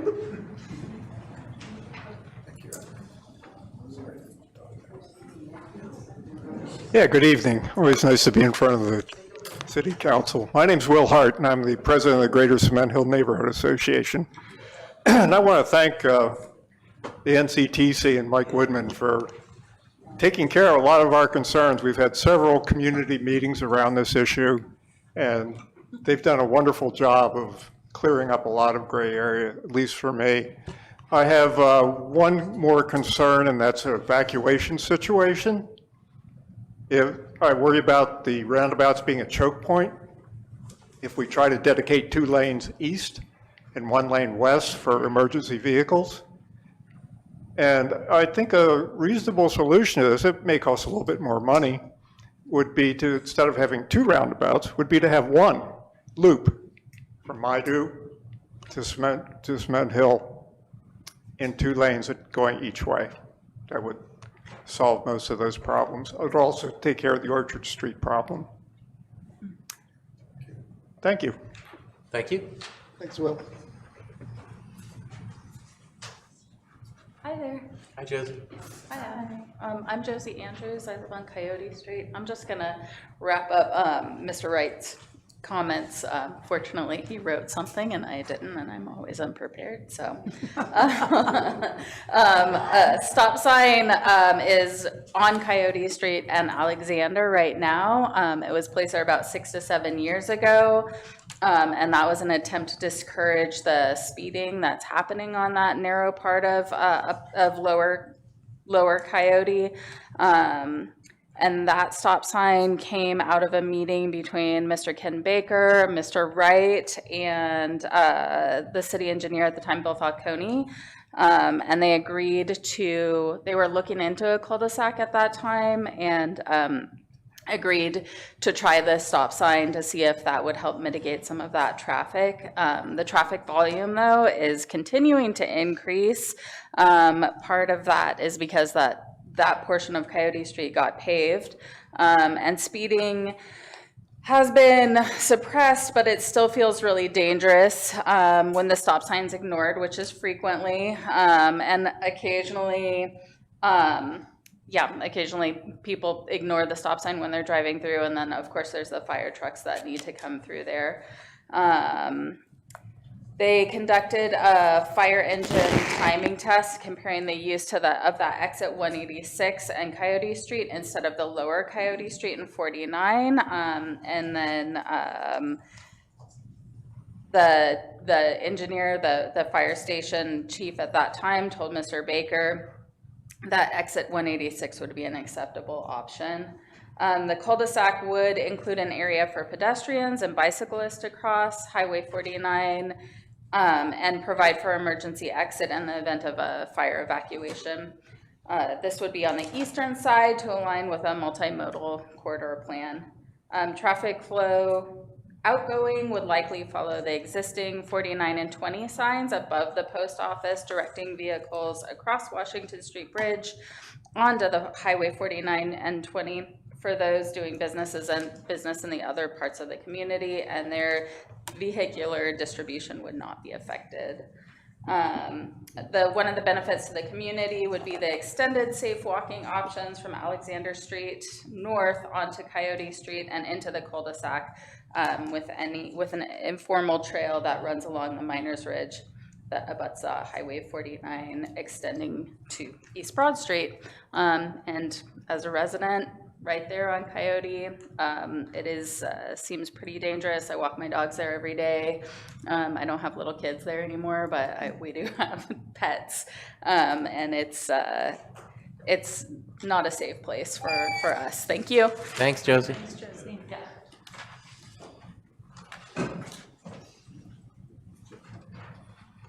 Hi, John. Hi. Good evening. My name is John Vaughn. I own the house at 121 Orchard Street. I lived there for 15 years. My brother and his family have lived in the house since 2004. I'm here to speak about an alternate plan to modify the roundabout at Orchard Street to accommodate the concerns of residents. I'm not here to denigrate anybody's work. I appreciate the work done by the Transportation Commission and Caltrans. And I would confess early that I'm not a road design engineer, but it appears this proposal could work with enhanced safety, minimal redesign, and low, if any, additional costs. All 14 residents, as Don noted, signed a petition in opposition to the current design, which includes access to the roundabout from Orchard Street. All 14 are in support of options which exclude Orchard from the roundabout, but maintain egress to Highway 49 for emergency purposes and day-to-day exits. The alternate plans are summarized in your packets. There's a main picture that identifies the three most important elements of this option are described, excuse me. The options described eliminate access to the roundabout from Orchard Street. Our proposal repurposes the space allocated for a sidewalk on the southeast side, which is outside the scope of the roundabout, so it could be used as a right turn only eastbound egress lane onto Highway 49. And the proposal includes no east end crosswalks or sidewalks as they're not required. We would appreciate the council's support for a design review and the Transportation Commission, for that matter, for a design review to better accommodate our concerns. In the time left, I would point you to the picture. There's detail at the top of the picture with arrows and colored boxes that point you to various elements of one alternative that we believe could work. I should note that down in the bottom left box, the fourth bullet down should say access to west end sidewalk, not east end sidewalk. So, we'd appreciate it if you'd review that and give it your full attention, and we'd be happy to meet with Transportation Commission people or anybody else that wants to review the detail. Thank you. Thank you, John.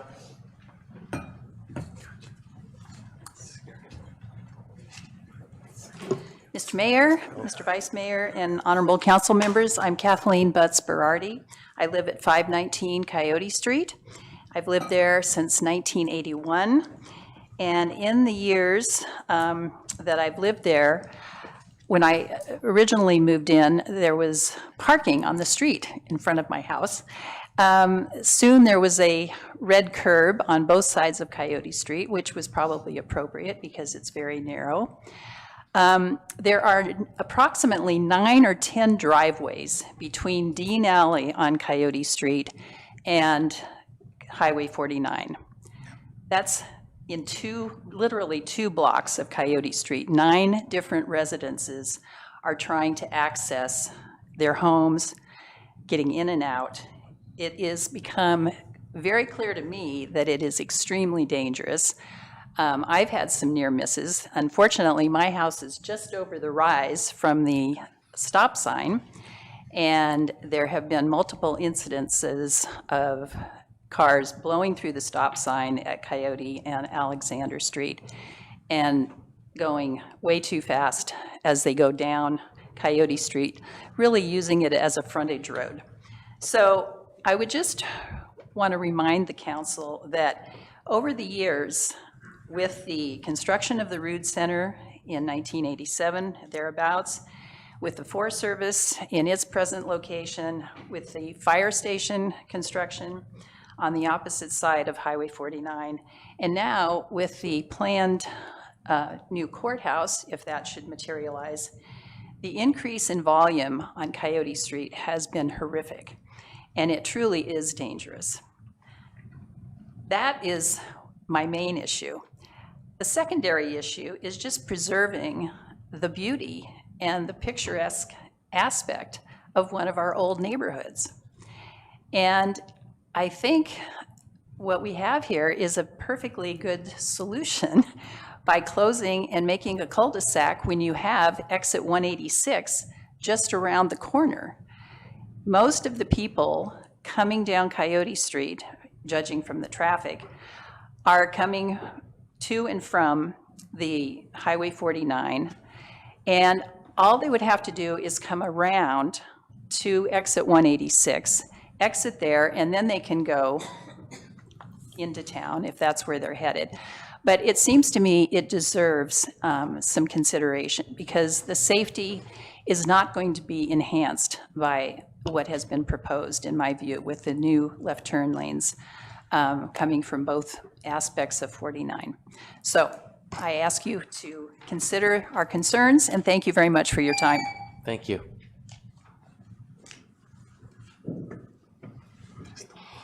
Any other public comment on this?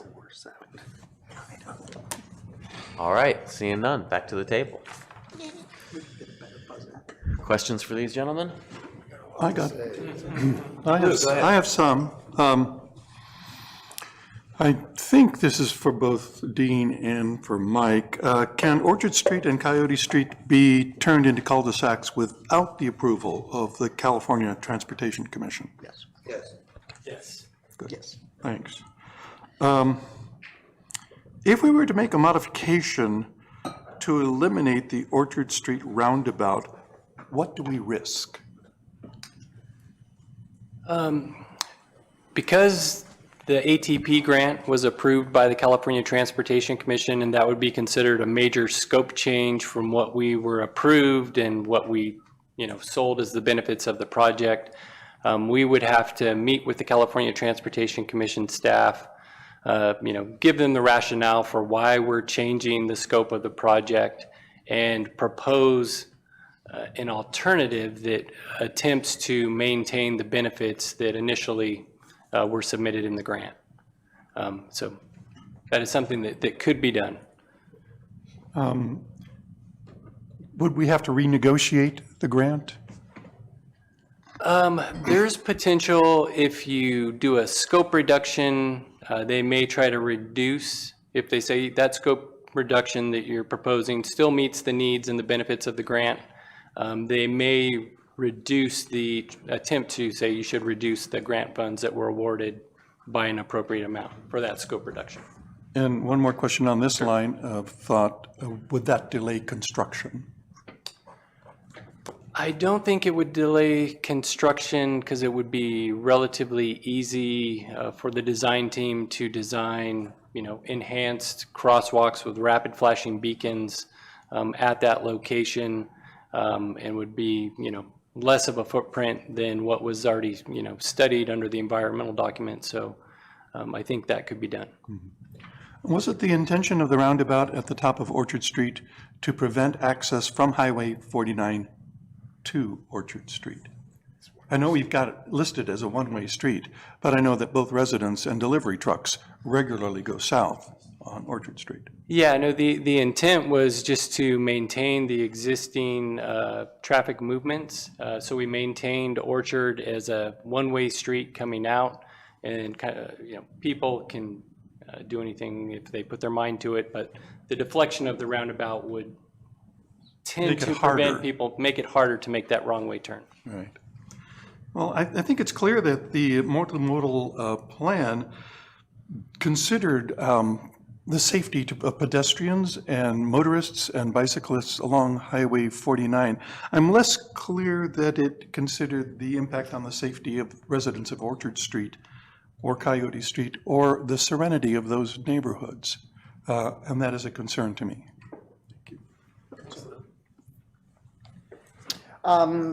Coyote Street, so if you suggested a modification to do a right-out, right? On Orchard. Orchard, yes. Orchard Street. And it might take out a little bit of somebody's yard. How feasible is that? I mean, and how much of that property is going to be sort of cannibalized in this process? The corner property, based on the conceptual engineering that Caltrans prepared, would be pretty significantly impacted. That right-of-way line, as you saw in the graphic, clips the corner of the house. So, I'm not a right-of-way expert, and I don't work for Caltrans right-of-way, so I can't say, but I would think that it would probably result in a potential full take of that property. Potential what? Full take. Oh, really? It would be determined unusable. Is there a scenario where we can reduce the right-out and make it less impactful to that house? I mean, I know you didn't design this, and this is a Caltrans thing, but in your experience? I looked at that and I asked the same questions to the design team, said, well, if you eliminate that east sidewalk, the crossing and then the sidewalk that pushes over against the new bypass lane that would be constructed, if you eliminated that, that would buy you 10 feet. And then if you were to put in a retaining wall to, not have the top of the slope back as far, that would buy you about another 10 feet. So you're only reducing those impacts by 10 feet, even if you did a retaining wall and eliminated that sidewalk. So there'd still be significant impact to that property, in my opinion. Okay, fair enough. And I don't know that there've been any conversations with that homeowner, not on your part, have you? No, there haven't. That homeowner doesn't actually live in the property. They rent the property. I did have conversation with Don Joy and walked through the impacts based on that concept. And Don indicated he was going to reach out to that property owner and fair enough. Inform him. Fair enough. And then for Coyote, is there a way to do similar mitigation to the issues that have been raised without getting rid of the roundabout? I mean, because the issue is people are going down Coyote, right? Oh, Orchard, you mean? I mean, No, I'm jumping to Coyote now. Okay, Coyote Street isn't a roundabout. Oh, it's just a traffic calming and. Yeah, Coyote Street, what was proposed was left turn lanes. That's right. You know, if you travel the corridor now and you're going on 49 and you're going to make a left turn onto Coyote Street, you essentially stop, put on your turn signal, traffic stops behind you, you wait for time to clear, and then you make your left turn. This would just allow a turn pocket for cars to, you know, move into that turn pocket, allow cars to continue to flow down 49. So it was just viewed as a safety and operational improvement, still the same existing movements that are in the intersection today, just trying to enhance safety and operations. I got it. So, I mean, I guess the perception from the community members is that with that, you know, pocket, it's going to allow more people to turn down Coyote. I guess that's a concern. I mean, they're turning anyway and they're holding up traffic. So that's obviously a safety issue, right? So you have to avoid that. Yeah, I'm just trying to figure out how to make it work without, you know, sort of making these big, grand, you know, decisions that we're going to have to make. And still keeping the project, you know, scoring well, because you change each one of these, you change the score, and you know it's, you know, you start taking away roundabouts, that's half the grant or a third of the grant, right? Yeah. Okay, thanks. Those are my questions. Thanks, Doug. All right, I got quite a bit to say.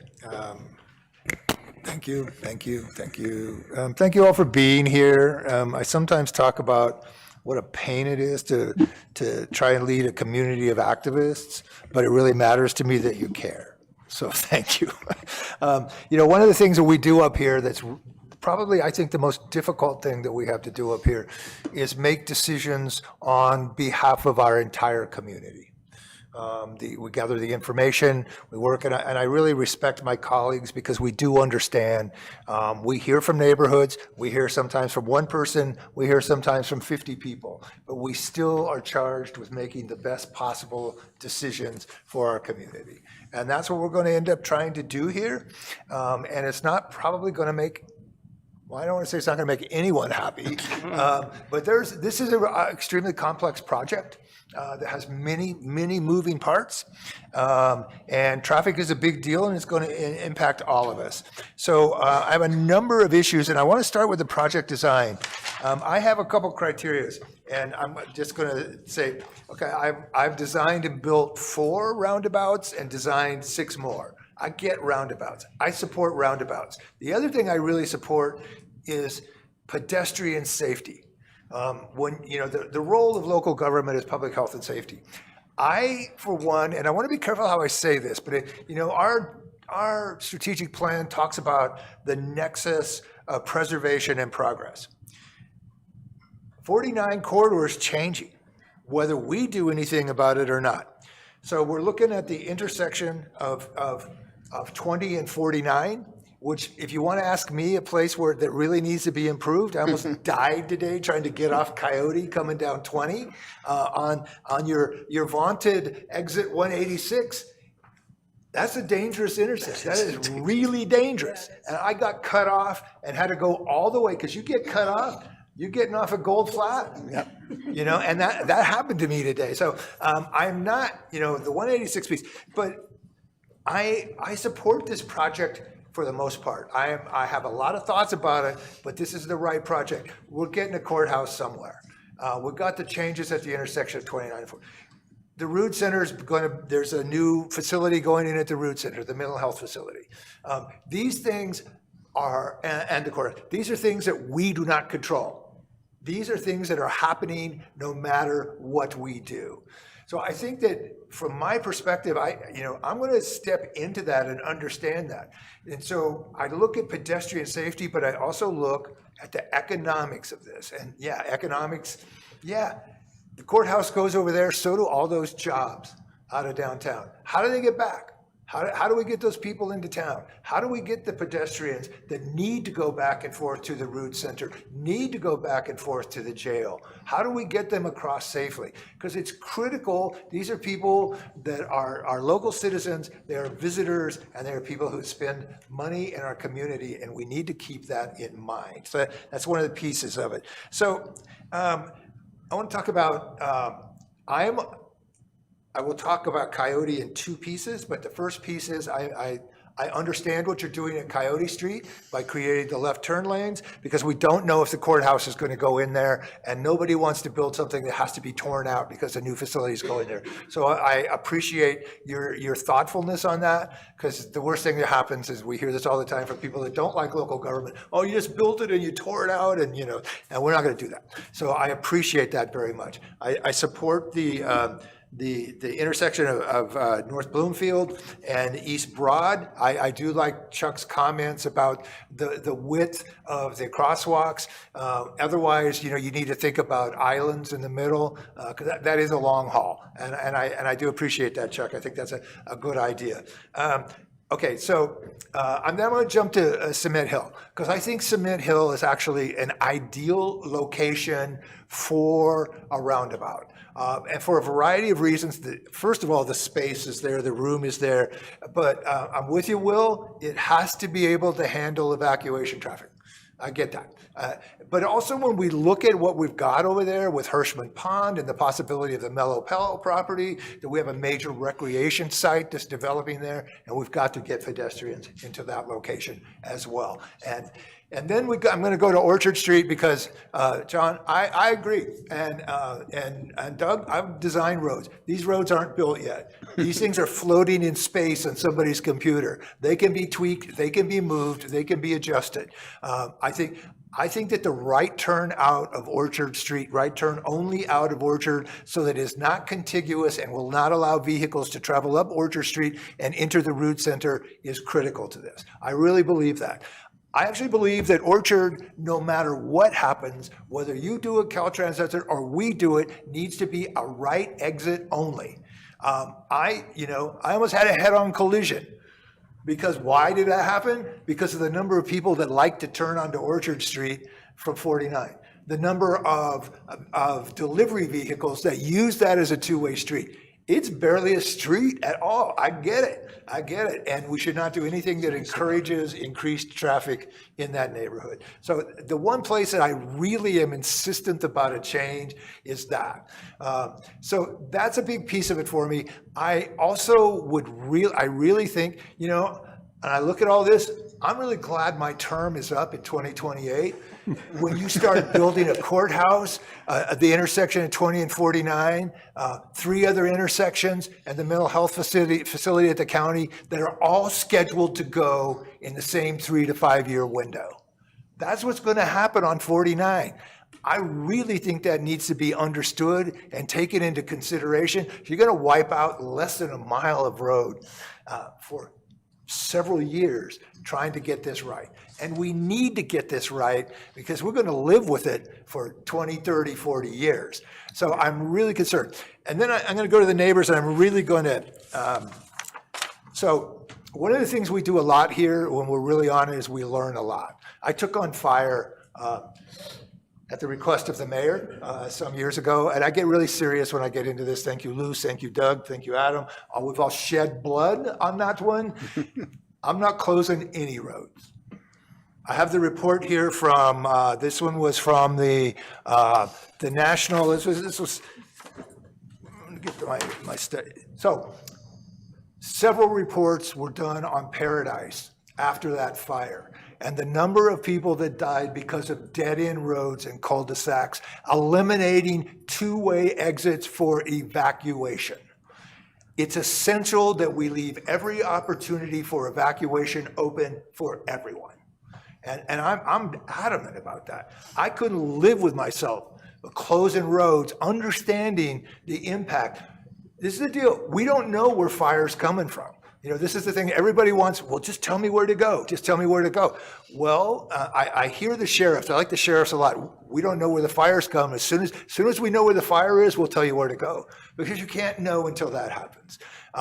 And frankly, the intersection of 20 and 49, it's estimated that potentially 30,000 people could be attempting to evacuate through that intersection. Understand that we could maybe get 3,000 people out of Nevada City if we didn't have 30,000 other people trying to get out. Cement Hill, all the neighborhoods, coming down 20, up 49, we don't know. We have to leave every option open for that. And I am really serious about that. We know the studies are out there, we've looked at it, we've learned it, and it's really critical. So that's where I'm going to be on that.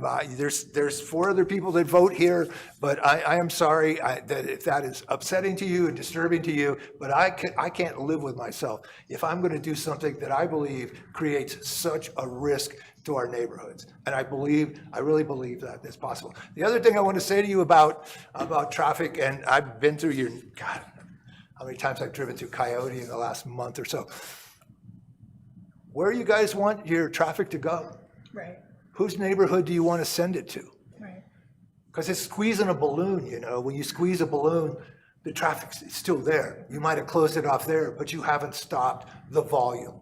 So where do you want it to go? I'll tell you where it's going, Alexander.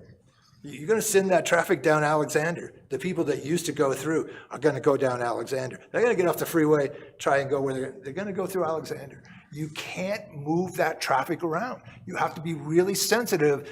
I hear you about your neighborhoods. It's one of the things about living in an old historic town. Who planned this? No one planned it. And we've just been living with it and adapting to it. And that is the consequences of living in a community like we live in.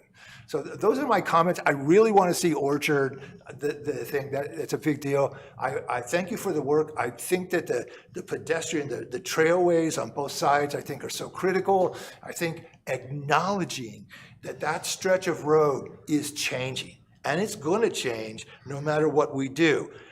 I think we need to negotiate. I think we need to work with people. You guys have been great, and you've put up with me, and I appreciate that. It's one of the things that happens when you get elected. People will put up with you more. Well, not all of them. I might be wrong about that. Because we have to. Yeah. But I think there's a lot of good in this project. We just have to get it right, because we're going to be living with it for a long time. So those are my comments. Thanks, Gary. Thanks, Gary. Well put. Hi. I've just been trying to listen, and I know you guys are too now. Thank you for taking notes. Thank you for everyone for showing up. I spent some time on the Transportation Commission and understand the importance of this project and the safety concerns that need to be addressed. My girlfriend lives on Wet Hill Road. I spend a good deal of time up there. Something that I think about a lot is Victorian Christmas makes me nervous as hell. Driving from Nevada Street to Wet Hill Road, that one little mile during Victorian Christmas, and on Coyote Street, which is terrifying. We need those walkways. We need those crosswalks. We need those sidewalks for people to be able to cross. It scares me a great deal. I do want to take care of our neighbors on Orchard Street as much as possible in that project, in that. I like Gary's right turn only. I am concerned about the property and the house on the corner. Whose house is that? Somebody lives there? Renters are in the property now. Rental at this time. I'm going to be in touch with the owner. His name is Stephen Shepherd. Well, I live in a rental, and boy, that would really suck. He was in favor of the egress. Thank you. Yeah, I just my thoughts are kind of all over the place. Gary said a lot, really, really well. I too am concerned about fire in closing streets, and I also think if that's a dead end, that's going to displace the traffic to somewhere else. And I think that's complicated.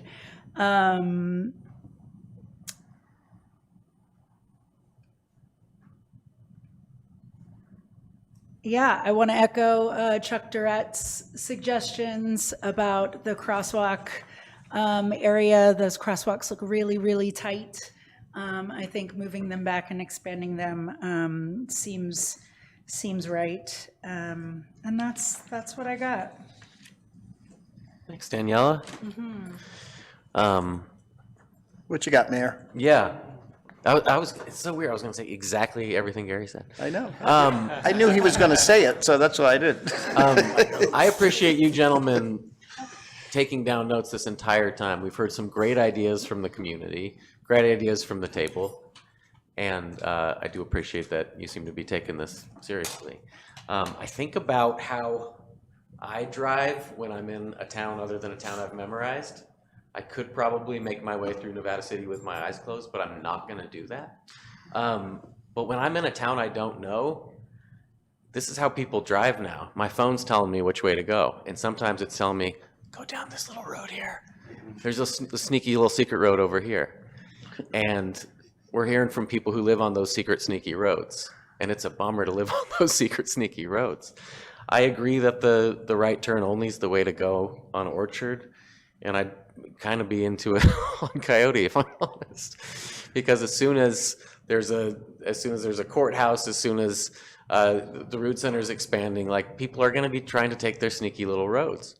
I don't know what the neighborhood would think about right turn only on both, but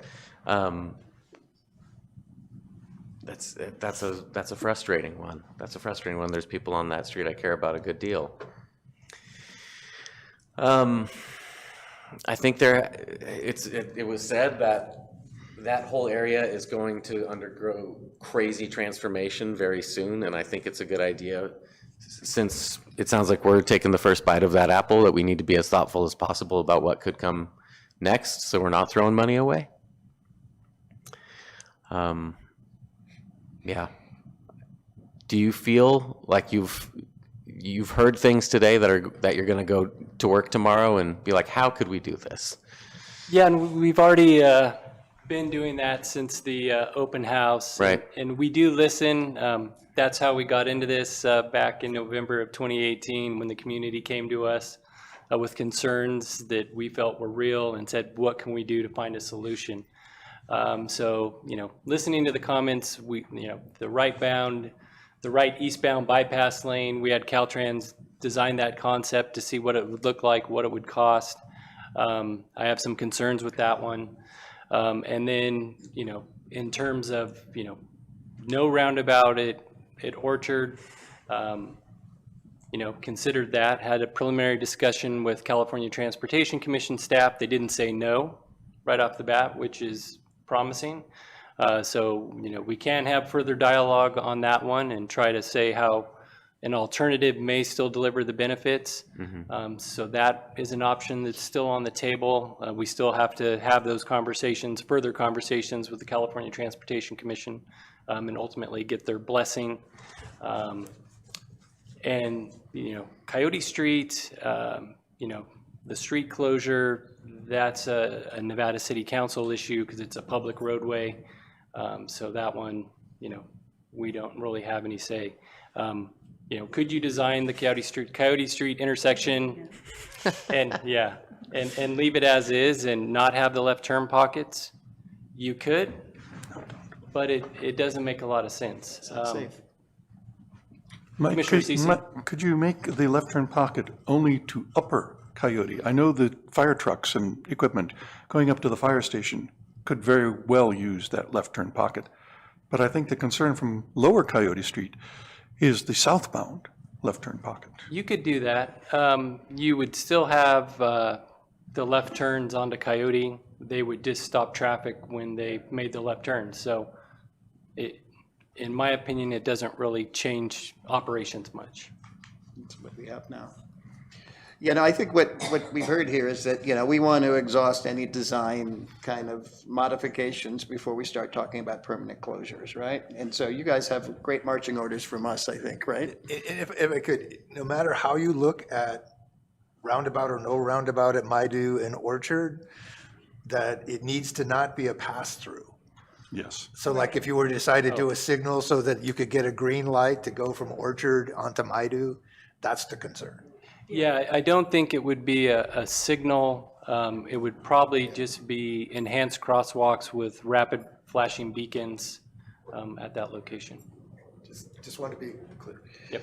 And one last thing is we have an amazing opportunity with this funding, right? We can't lose this funding. The funding's obviously not going to go as far as it's going to go since this was allocated, minutes ago. 20%, you're already down 20% material costs. Exactly. So, I think that anything you can do to, adhere to some of the comments and the concerns from the table and from the community would be great. But, we can't jeopardize this funding. This is like Gary and everybody said, there's lots of stuff going on this corridor. These things are important. There's safety concerns there now, and we have to make it safer. And we have to do what we ever can to protect our neighbors. There's a lot to ask of you guys, but I'm confident in your great work that you've done so far that this can happen. Yeah, and we'll continue to work with you and the Caltrans team as well as city staff and see what we can do to address the comments that we've heard.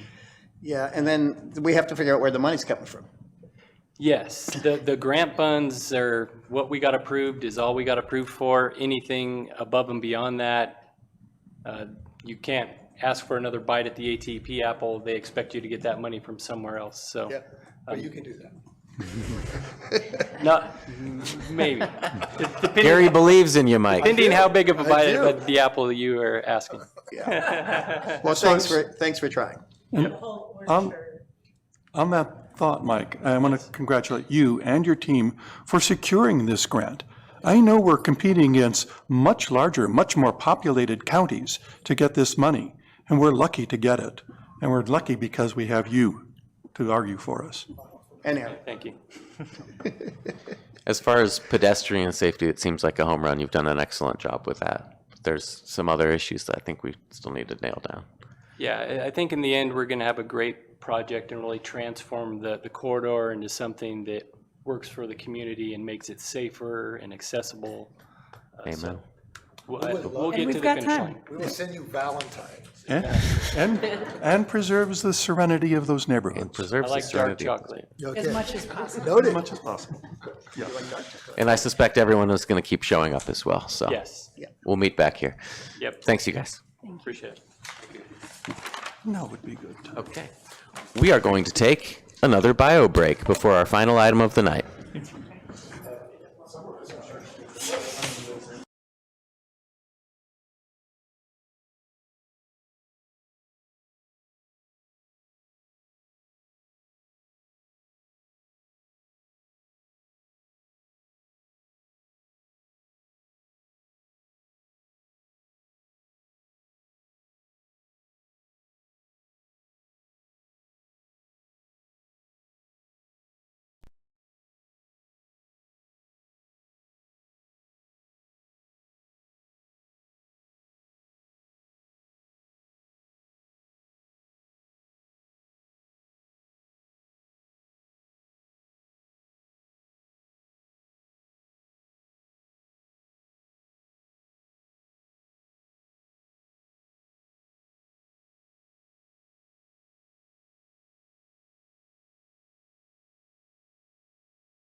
All right, everybody, get sorted out here. Thank you very much. And we're back. Business item 14, discussion of scenic corridor process with Nevada City Neighbors and Greater Cement Hill Neighborhood Association. I believe my colleague, Mr. Peterson, has a question for our council. Just begin with a statement about what is and is not a scenic corridor. When this was first presented, Laura, you should listen to this. When this was first presented, I should turn on my mic. When this was first presented, it was described as a scenic corridor ordinance that the city had, which was very confusing to me because scenic corridors are done by Caltrans. So I did a fair amount of exploration. It was very confusing to me, so I needed to understand this so I could make good decisions. So I asked our attorney to take a look, and if you would, Dean, if you would offer your thoughts on the ordinance, Well, it didn't take much looking. Obviously, Caltrans is the state, and the state is immune from any of our ordinances unless they agree to be subject to those ordinances, which has not happened here. So no section applies to Caltrans, essentially, of our municipal code, especially the 17, it was presented to me, 68210. None of those, the city has no control over Caltrans decisions whatsoever with regard to our ordinances. Thank you. Thanks, Dean. All right, Brian. I'll introduce the item, and we have Brian Bisnet, consultant, joining us, and he's got a PowerPoint. He's got some exhibits. But the scenic corridor zoning designation is in our city zoning code, and the purpose is to it's a combining district classification, so it's combining with other zoning designations like housing or commercial. So it applies to land adjacent to the roads and highways. So it's city parcels of land adjacent to the highway. That's where the zoning, the SC zoning is assigned. And so, these are considered anytime an application comes in for like a housing development in one of those properties along the highway. So that's just a brief snapshot, but it's further described in the municipal code. But I'll turn it over to Brian. Okay, thank you very much, and thank you for taking the time. I know it's been a long evening, and I'm going to try and not make it any longer. And I certainly don't want to hear that terrible noise go off when I'm almost done with my presentation. So I'll move through it as quickly as possible. I'm a landscape architect and a land use planner, and I've been working with the Greater Cement Hill Neighbors Association and other groups to take a look at hopefully the easier part of the process, not as apart from the circulation, but really the landscape qualities along the scenic corridor and how they stand to be impacted or could be impacted by the process moving forward. And the question about what is a scenic corridor, and I appreciate Council Members Peterson's concerns, and certainly you're right, the Caltrans is in a separate zone in there, and the interaction of that, which I'd like to address, is very significant with them. It's going to be very significant in how the project develops moving forward. The ordinance, simple enough, fairly short. I don't need to read it to you, I know, but it's, as Council mentioned, a scenic corridor is a combining district intended to be applied to land areas adjacent to roads and highways indicated on the general plan. And they're generally entryways to Nevada City, which are recognized in the plan as being particularly important to protect the existing essential character of Nevada City, namely that of a small, compact historical town surrounded by green wooded hills by hiding development from view and preserving the existing tree cover to the greatest extent possible and assuring visually pleasing corridors through design control. I've read a lot of ordinances. I mean, I do a lot of work with them, and I do have to say that that clause in summarizing the character of Nevada City, I think, is beautifully written. and it's one that struck me right away, and I will remember, and I think it really sums up what we're all trying to achieve and maintain as we move forward with the changes that are going to occur on the corridor. They mention design review things to consider with new development as it comes in, the height, bulk, and area of buildings or improvements, setbacks from property lines, which may be increased if necessary to preserve the character of the corridor, colors, textures, and materials of the exterior walls and roofs and the roof pitches, the parking lot location and distribution and effectiveness of landscaping and natural areas, relationship to other buildings, and the shape of landforms and existing vegetation. Pretty comprehensive, and again, very well thought out, I believe. And they require the findings that it's consistent, projects are consistent with the general plan, that it contains, the plans going forward contain sufficient design and or landscape features to protect and enhance the aesthetics of the corridor. And then it addresses a 50-foot standard for controlling clearing of native vegetation to preserve some of those components, again, within the scenic corridor. Very comprehensive. So on behalf of the Neighborhood Association, we did a inventory along the corridor just to take a look at how it's doing along its length. I appreciated a lot of the circulation concerns I heard dealt with because I walked a good section of that road to take some of the pictures, and I really was glad to get home at the end of it because it was a hazardous duty pay. So we split up the sheets. We prepared a couple of sheets, another part of the slide. And at Highway 20 to Hirschman's Pond, which takes you to the extent of the city's limits. And then from Hirschman's to Newtown Road, which takes you to the extent of the city's zone of influence, sphere of influence. So we found a lot of things along there that worked. It is a gorgeous corridor along much of its length. In many cases, it's as simply as the fact that much of it has still not been developed. And it's, I say not been developed, I'll say not been recently developed. What we're looking at is countryside that was absolutely devastated 150 years ago. And what we're seeing is the beauty of that corridor having just been left alone. And it really speaks, I think, to me, of the ability of nature to really restore itself from one of the most profound impacts that really the county's seen, or the area's seen, the state has seen.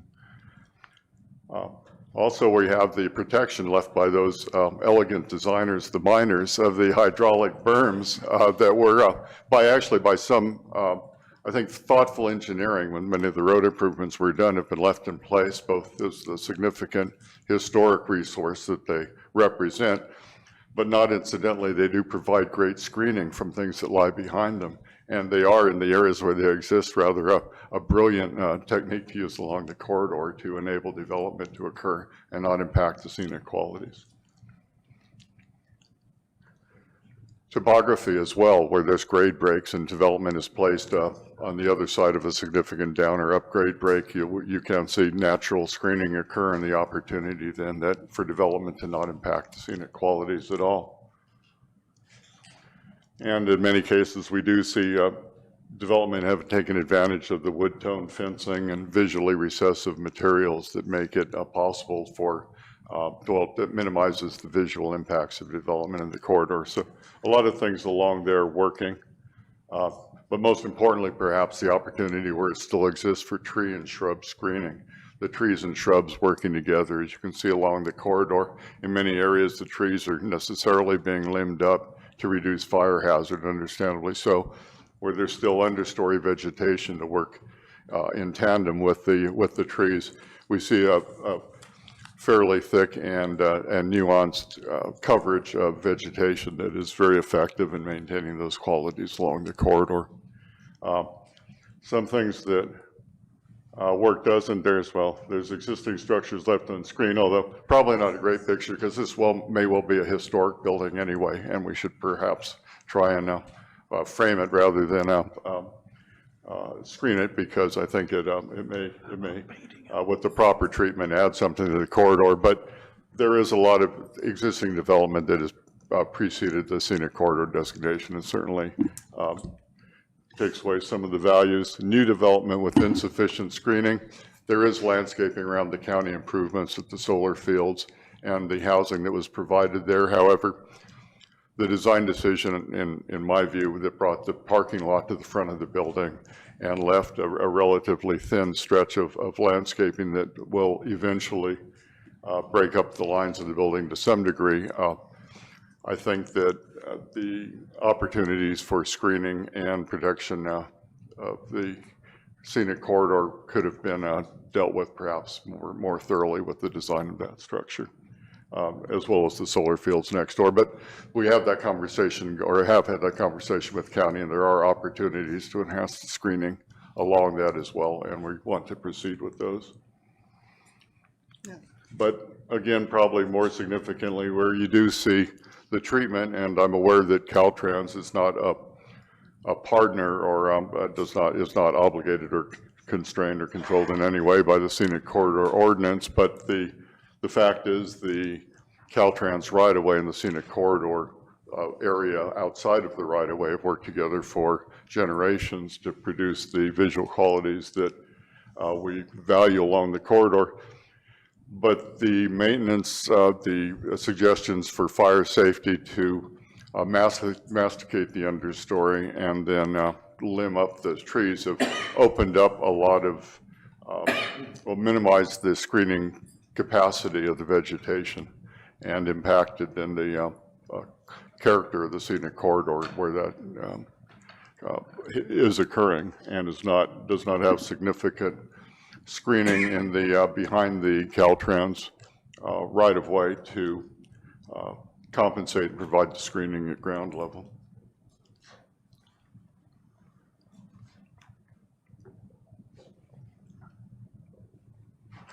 So in short, what doesn't work, of course, is where we've lost the vegetation, or we don't have the vegetation between the development and the roadway, so that the protections that we get or had from the scenic corridor do not exist, and the qualities that were mentioned in the ordinance are no longer really valued or can no longer survive. What does work is where there is the opportunity to provide a variety of shrub understory, deciduous trees, as well as the pine trees that form the backdrop and the substance of this scenic corridor. What works particularly well is where we have the depth that's provided when there's some landscaping left or maintained within the Caltrans right-of-way. We look at approximately an average of 50 feet. It varies from the edge of pavement to the edge of the right-of-way. On the Caltrans side of things, as well as the 50-foot scenic setback corridor that exists on the city's side, on the private property side of that right-of-way line. Between the two, where they have the opportunity to work together, we have some depth that really enables us to stagger some of those plant treatments there, clusters of shrub materials that are in a 50% coverage area so that they have separation between them as required for fire safety. You have the opportunities in for deciduous plant materials as well that can provide some of this fall color that you see that makes so much, such a difference and such an impact, particularly this time of year. Then with the backdrop of the pine trees, where those two areas, the best case scenario is where the right-of-way and the setback area can work together to provide some depth and nuance where you get the tremendously effective and striking scenic corridors that I think the ordinance was designed to protect. So we did, now of course the subject has come up and the interest in the scenic corridor because of the big changes in the corridor that are anticipated and with which our friends at NCTC did such a great job of explaining, and I want to really give them kudos, of course, for not only bringing this project to the community that will make a real difference in all of our lives and really the safety of our families and our visitors, but also in the response to the comments that they've received. And I fully appreciate what a challenge it is to design for a community of caring and involved people like we live in. And I appreciate how great they've been and continue to be to work with on this. But of course, there is, as you've heard expressed, a lot of concern about the improvements that are happening that have been described thoroughly, particularly because it's happening within a small length of the first half of the scenic corridor will essentially be, I think you could argue that the entire length is going to be impacted to some degree by the projects occurring. And this is just really what the projects we've heard described here, and not without even in consideration of what will happen eventually and in the probably not too distant future at 20 and 49, as well as the courthouse. So there's a lot happening to this. And the question we want to see going forward is how can we anticipate what's going to happen and take means to make sure that the fundamental values of the scenic corridor can still survive the impacts of this level of development. Looking, you see, within that stretch, that corridor, rough estimates, paving is going to impact 6 to 6.9, almost 7 acres. The right-of-way will impact, or the remaining right-of-way will probably add up to about 11 acres.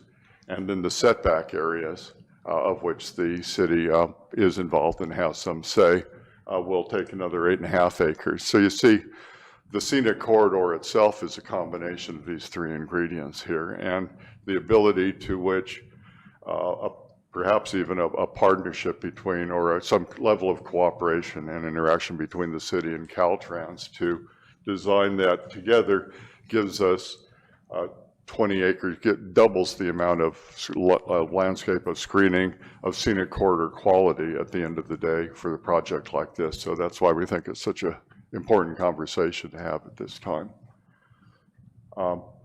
We looked at a case in point just to take an example of the Maidu roundabout, and this is a quick picture of Auburn today.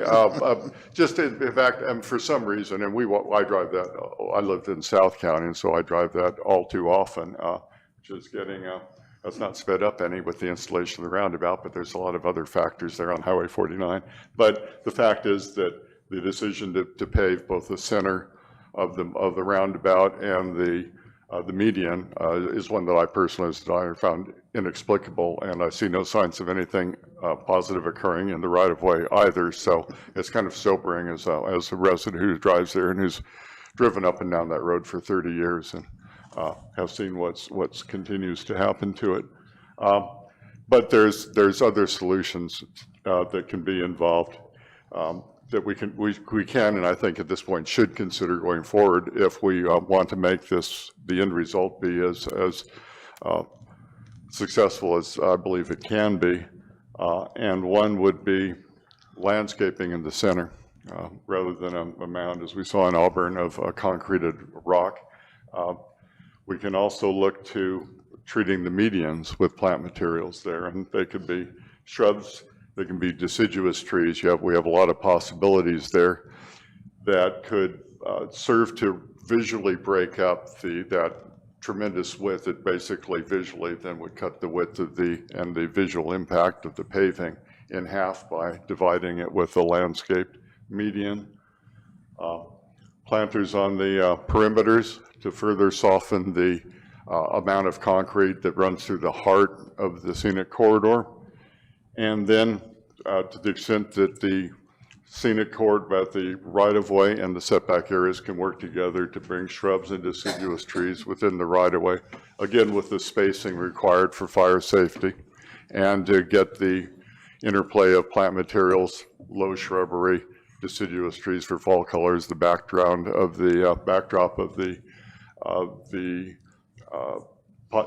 existing pine trees, I think give the possibility that the improvements could actually serve to ultimately enhance the corridor rather than deteriorate it, provided that we put the thought, the planning, the design, the resources, the commitment, the interest in up front, so it doesn't happen, so that these conversations can occur in a time frame that can make them happen. Similar improvements on the Cement Hill roundabout and with the Coyote Street intersection. I think, again, to repeat that the old saw that says that Failing to plan is planning to fail. If at this point we take advantage and start having the conversations, I'm fully aware that to fully utilize, we can do a lot just working with the side strips that are in the city's setback, the setbacks areas. But if we can work with that entire corridor to design it as a piece, then I believe that we can actually turn this, the risk posed by the improvements here in terms of the visual quality, we can turn that into an opportunity and the end result into an asset, because we all live here. We know the importance of it's why we all moved here, and we want to protect that. It's really, and it keeps our economy alive. That's why we protect that. It's why the scenic corridor ordinance was in place, and why it's so important to the neighborhood groups as well that see it taken into account. So I thank you very much for your time. I thank you very much for not sounding that alarm. And if you have any questions about it, we've left you have a copy of the presentation, but I really thank you very much for the opportunity to Thank you, present. Brian. I just want to add one little quick comment. So the scenic corridor also follows 20 and 49, which is the freeway. And when the freeway was constructed, I'm sure Nevada City had some say in this, but it was landscaped, and it was landscaped by Caltrans, and that's maintained by Caltrans. If that were to be maintained by Public Works, it'd be a lot for us to maintain. So, you know, it's just something to consider, public city maintenance. Thanks, Evan. Any public comment? I suspect there is. Hi, Laurie. I wasn't going to talk, but Lori Oberholzer, 310 Nevada Street. So here's what got us going on this scenic corridor thing. Eileen Jorgensen got just really upset about how things were looking in the scenic corridor up around Cement Hill. And so she got us going on this whole thing. And now she's in India, so here we are. She'll be back. We got her We email. need to make sure things go okay before she gets back. The reason we bring up the Nevada City Scenic Corridor, of course, we know that it's our ordinance and it doesn't affect Caltrans, but it's because it's an attitude. We all know that this is a beautiful scenic corridor. Nevada City, on our side of the fence, has all kinds of rules to keep the views pretty from when you drive down Highway 49. And the county has its own scenic corridor ordinance also for its areas along the corridor. And the state has this whole section designated as a potential, what do they call it, is eligible for state scenic status if you go through all the studies and everything. So all three agencies have recognized the importance of this scenic corridor.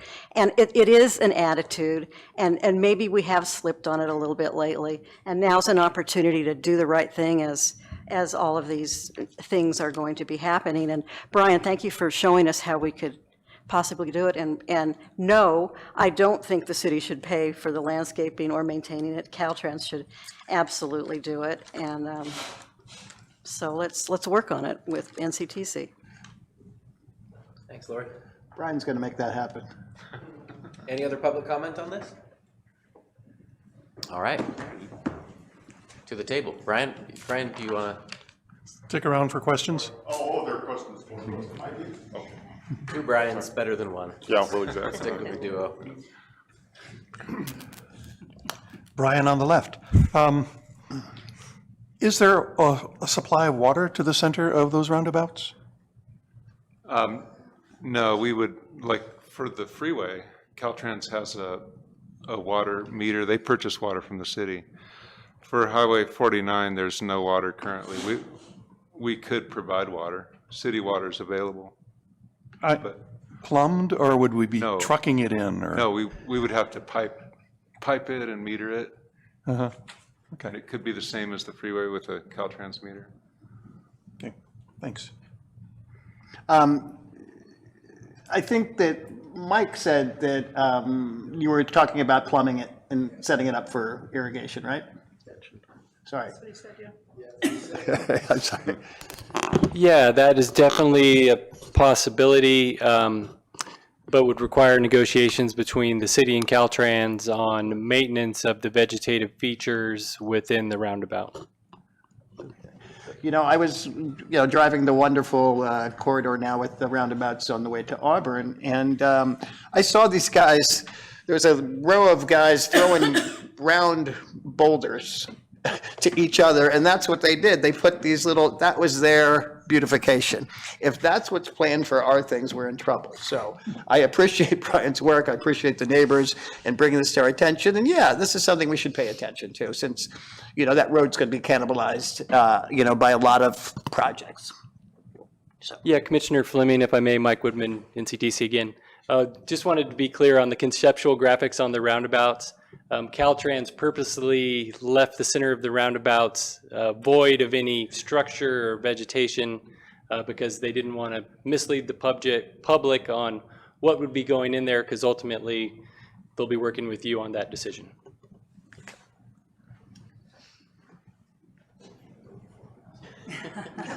Yeah. Brian, thank you for this presentation. I mean, I as being a fairly more recent transplant than a lot of people in the room here, I've kind of taken that corridor for granted. Always appreciating it, but not really understanding the intentionality behind it. And so I appreciate the presentation and laying that out. And your renderings look fantastic. I absolutely support more vegetation, more plant life. The stark contrast of the image of the Auburn roundabout with all the concrete.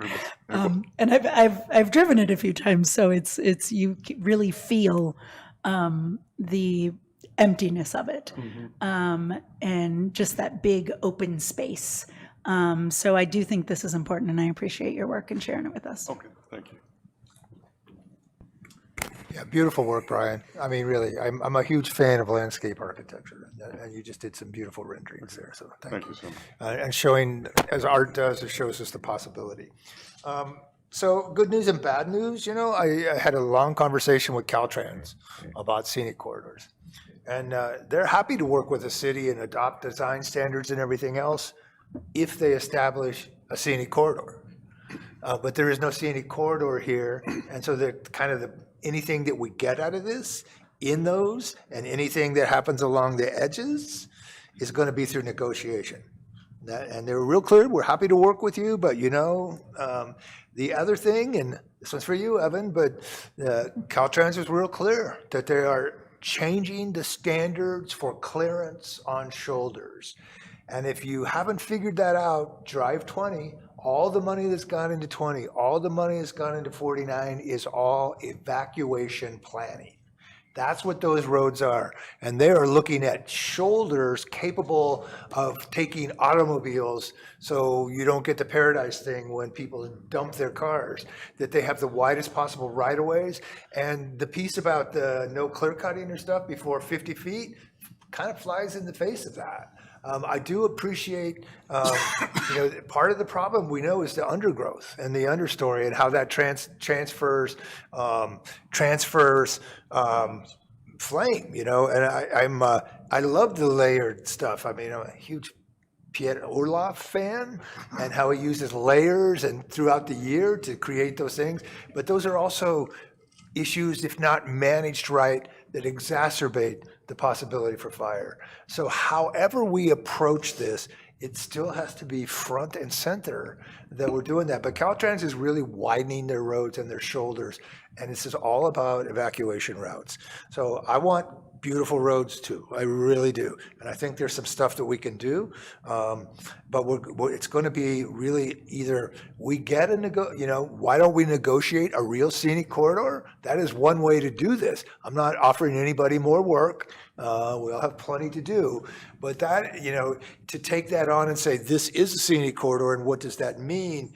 I think it's a valuable conversation, an important conversation, so that we're not just, we can go back and forth, and NCTC guys, they're good. We can negotiate this. Caltrans said, well, when it gets to landscaping, we can talk to the landscapers and see what's possible. But there's really no burden on them to do anything other than be nice. Well, I probably don't even have that burden, although they're giving us money, so they are. So I think it's really important to understand how this works, both from the perspective of fire and our relationship with Caltrans. But I absolutely support the beautification, the work, and the protection. I ride out my bicycle out of Old Downeyville Highway all the time, so I can get to the end and look at the massive solar field and poorly shielded development that is just like an abomination, that didn't have to happen. And I understand there is some effort underway to improve that, and I hope that's true. So it's a piece of work ahead of us, but thank you for the effort. But we just need to be really clear, because we can talk about attitudes. And yes, we have an attitude of wanting aesthetics, but this town has also had an attitude of we control things. And we need to control them when we need to, and we need to let go when we don't, so that we can then negotiate and collaborate. And that attitude of control has been problematic for us in a lot of ways, and that's something that we have to work with. So that's why thank you. And thank you for your presentation and your Thanks, beautiful Gary. work. Great presentation, Brian. Appreciate it. Gary's points are well taken. Also, Brian on the left pointing out that that would be a burden on staff. So many questions we get when you're serving on the council. People say, "Well, why don't you do this?" And so often the answer is money. A lot of times those questions contain the words alpha building. I'm I just fell in a rabbit hole. Yeah, we'll talk later. We'll talk at 10:45. I'm all for making it as beautiful as possible as we can, bearing in mind our limitations in working with Caltrans and our limitations staff-wise. But beautiful presentation, and it's something to shoot for sure. Okay, thank you. Thanks, Brian. Thanks, Brian. Did I stutter? Thanks for the vision. That's something to aim for. Thank you. So let's wrap this thing up. Thanks. Appreciate it. Reports and future agenda items. Joan, do you have anything for us? Just very, very short. Given that our next meeting is not until January 14th, I just want to make sure that the public knows that City Hall will be closed December 23rd through 26th and on January 1st. That's my report. Thanks, Joan. Thanks, Joan. Anyone else want to go? Gary's looking like he wants to go. A couple things. I really, really like the improvements to Victorian Christmas. I think The street. Union Alley, because we needed more space. It was really clear. We thought we could go to Spring Street, but we couldn't because of the bridge and this and that. But by opening that up and then redirecting traffic, because the bridge is now open, so allowed that to happen. But it just opened up a whole new space for the food court, and I think it's really great. So I just wanted to comment on that. I also wanted to comment on, I had the opportunity to at least try and attend the county OES Snowmageddon exercise today as they prepare for that. And I had to leave. There were way too many people in uniforms in there for me. No, that's not true. It's like, but it was really quite a group, and they were. But I had to leave and go do things around Highway 49 and gather information. But I wanted to point out that Camille, who works with Evan, it was very active in planning this exercise with the county. She did a really great job of working with him. They named her, called her out, and thanked her for being on the planning commission. And she was also very active in working with the emergency response plan for Victorian Christmas, which has also improved tremendously. So that's our staff doing their good work. As they always do. So I'll stop. Thanks, Gary. Yep. Okay. I attended the quarterly wildfire shareholders meeting at which they adopted their formal charter, which includes a clause that no elected official can serve on the quarterly wildfire shareholders meeting, but I got grandfathered in, so I'm finally a grandfather. I would also like to mention that Camille got an award. It was a gag gift, not presented by FIFA, but it was in recognition of the fact that she's always the first to respond with an RSVP to any of these meetings. Wow. And as my colleagues on the council probably already know, I will not be running for reelection this year. This will be my one and only term. I have really enjoyed working with these guys and gals. And You still got 4 more months. Oh, shit. and helping this city be what it is, which is quirky, wonderful, scenic, serene, wild, whimsical, and nuts. And I like all of that. Yeah. Here. Thank you all. Thanks, Lou. Thanks, Lou. You want to go to? Oh, no, I got nothing. Okay. I also want to shout out Camille. One of her post about taking down trees on social media was on KCRA profiled. Just shouting out our community and all the good work we're doing. Good job, Camille. Camille Fest. It is. Adam and I had on Monday, gosh, it seems like 2 Mondays ago, our Economic and Community Development Committee meeting. We approved 3 updates to the cannabis ordinance that will be coming to you in the new year. There are 2 that are still pending that we don't quite feel are ready, that are ready. So 3 of those pieces will be coming to you.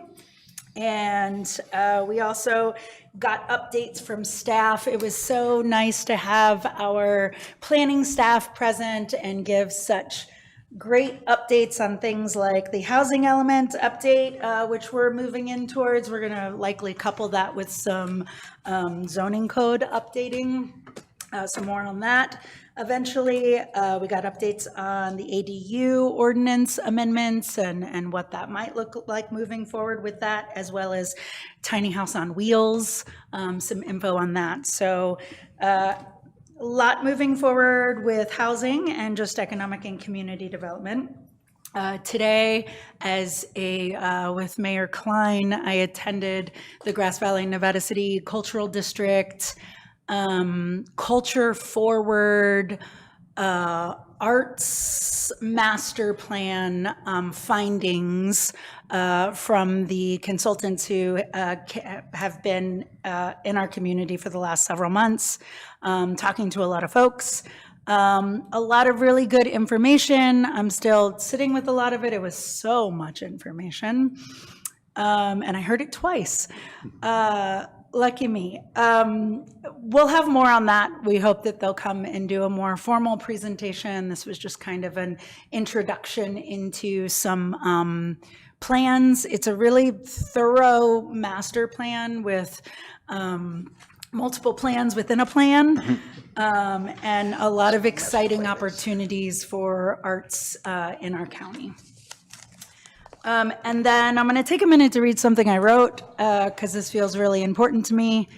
Last week, a violent attack occurred in our community in Grass Valley, one that appears to have been racially motivated, and as a result, other violent attacks have come to life that appear to have been motivated by homophobia. And I just want to be clear that violence rooted in racism or homophobia or gender is not a political issue. It is a real threat to people's safety, their dignity, and their sense of belonging. Many residents that I've talking to, are shaken, they're angry, they're afraid, and that reaction to me is absolutely understandable. When someone is targeted because of their race, their gender, their sexuality, the harm does not stop with one person.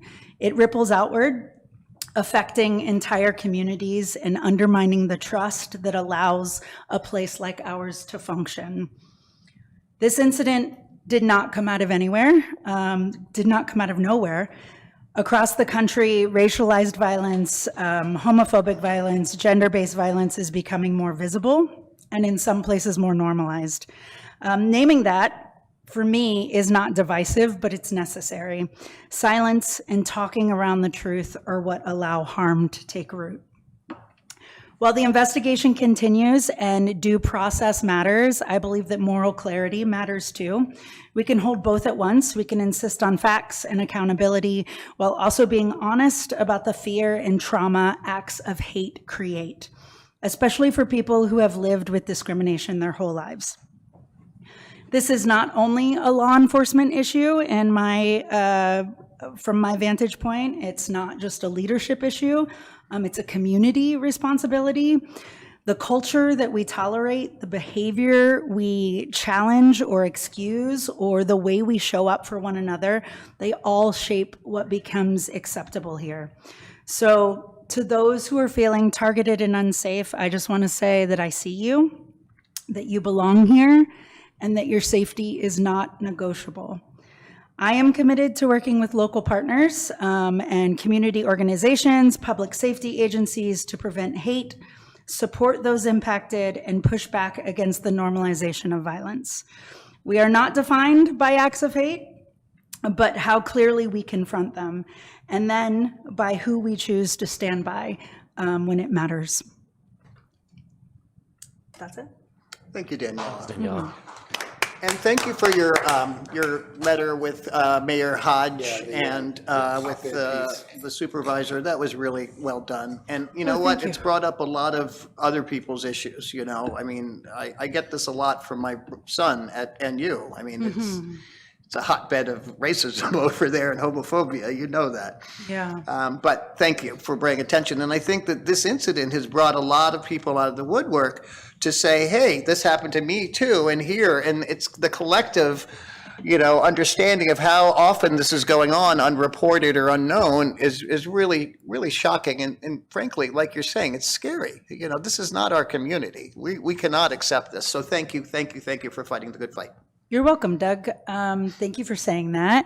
That statement, the shared statement that came out with Chair Supervisor Hall and Mayor Hodge came out of our JEDI committee, our Justice, Equity, Diversity, and Inclusion Committee. And we are looking at supporting community members in a town hall at the Miners Foundry in a new year, where we hope that joint law enforcement agencies can join us and listen to people share some of their experiences and quite possibly how systems have failed them. So more on that in the new year. Thanks, Danielle. Thank you. I had some thoughts on it as well. Obviously, I grew up in Grass Valley, and it's horrifying to hear stories like this. As a white kid who grew up here, who had friends who weren't white kids, and the differences between our experiences, well, it's a great place to grow up. Maybe. Depends, not always. I hope for peace and a complete recovery for the victim, and I hope the perpetrators feel the full weight of justice. Events like this happen, and at first I feel horrified. That doesn't go away. But eventually I feel thankful that I grew up in a home without hate.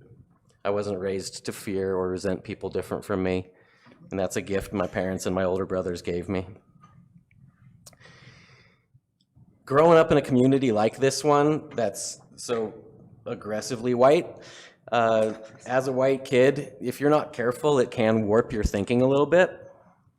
You get up every day, the vast majority of faces you see are white, and without trying, you can start to think white is the default. And that's not going to prepare you for the real world, because that's not reality. And if you're not careful, it'll give the bigots a foothold in your brain. Growing up, I used to think of racism as a temporary problem. That was naive. It's something some folks in the older generations have stuck with, and eventually time will take its toll and the racists will die off and racism will die off. And now somehow I'm a middle-aged man and racism is still here, still festering, even gaining power in places. I don't know if you're a big news buff, but I realized part of the problem was people like me who thought it was going to go away on its own. You can't wait for common sense to prevail and bigotry to wither away. You need to call it out every time you see it. It's evil and embarrassing, and it needs to be reminded of that every time it rears its head. It needs to be fought and defeated, not quietly tolerated. My advice as someone who was a kid growing up here to anyone hearing this is to keep an eye on your kids. Please. If you've got little ones who maybe don't have the context for a heady discussion on the history of race in this country, maybe they're not ready for Ta-Nehisi Coates, read them stories about empathy. Give them heroes who look out for everybody. Give them a foundation. And if you've got older kids, talk to them and keep an eye on their media diet. There are whole industries growing, making stacks of money, selling white grievance and thoughtlessness through podcasts and social media. It's poison. As the saying goes, dismantling white supremacy is white people's responsibility. And there are a whole lot of white folks around here with a whole lot of work to do. That's what I got. Oh, thank you, Adam. That's beautiful. Do I have a motion? Wait, I wanted to thank everybody for the Christmas party and John and everything. It was, Oh, yeah, it was a that was wonderful event fantastic. and wish everybody happy holidays. So, Amen.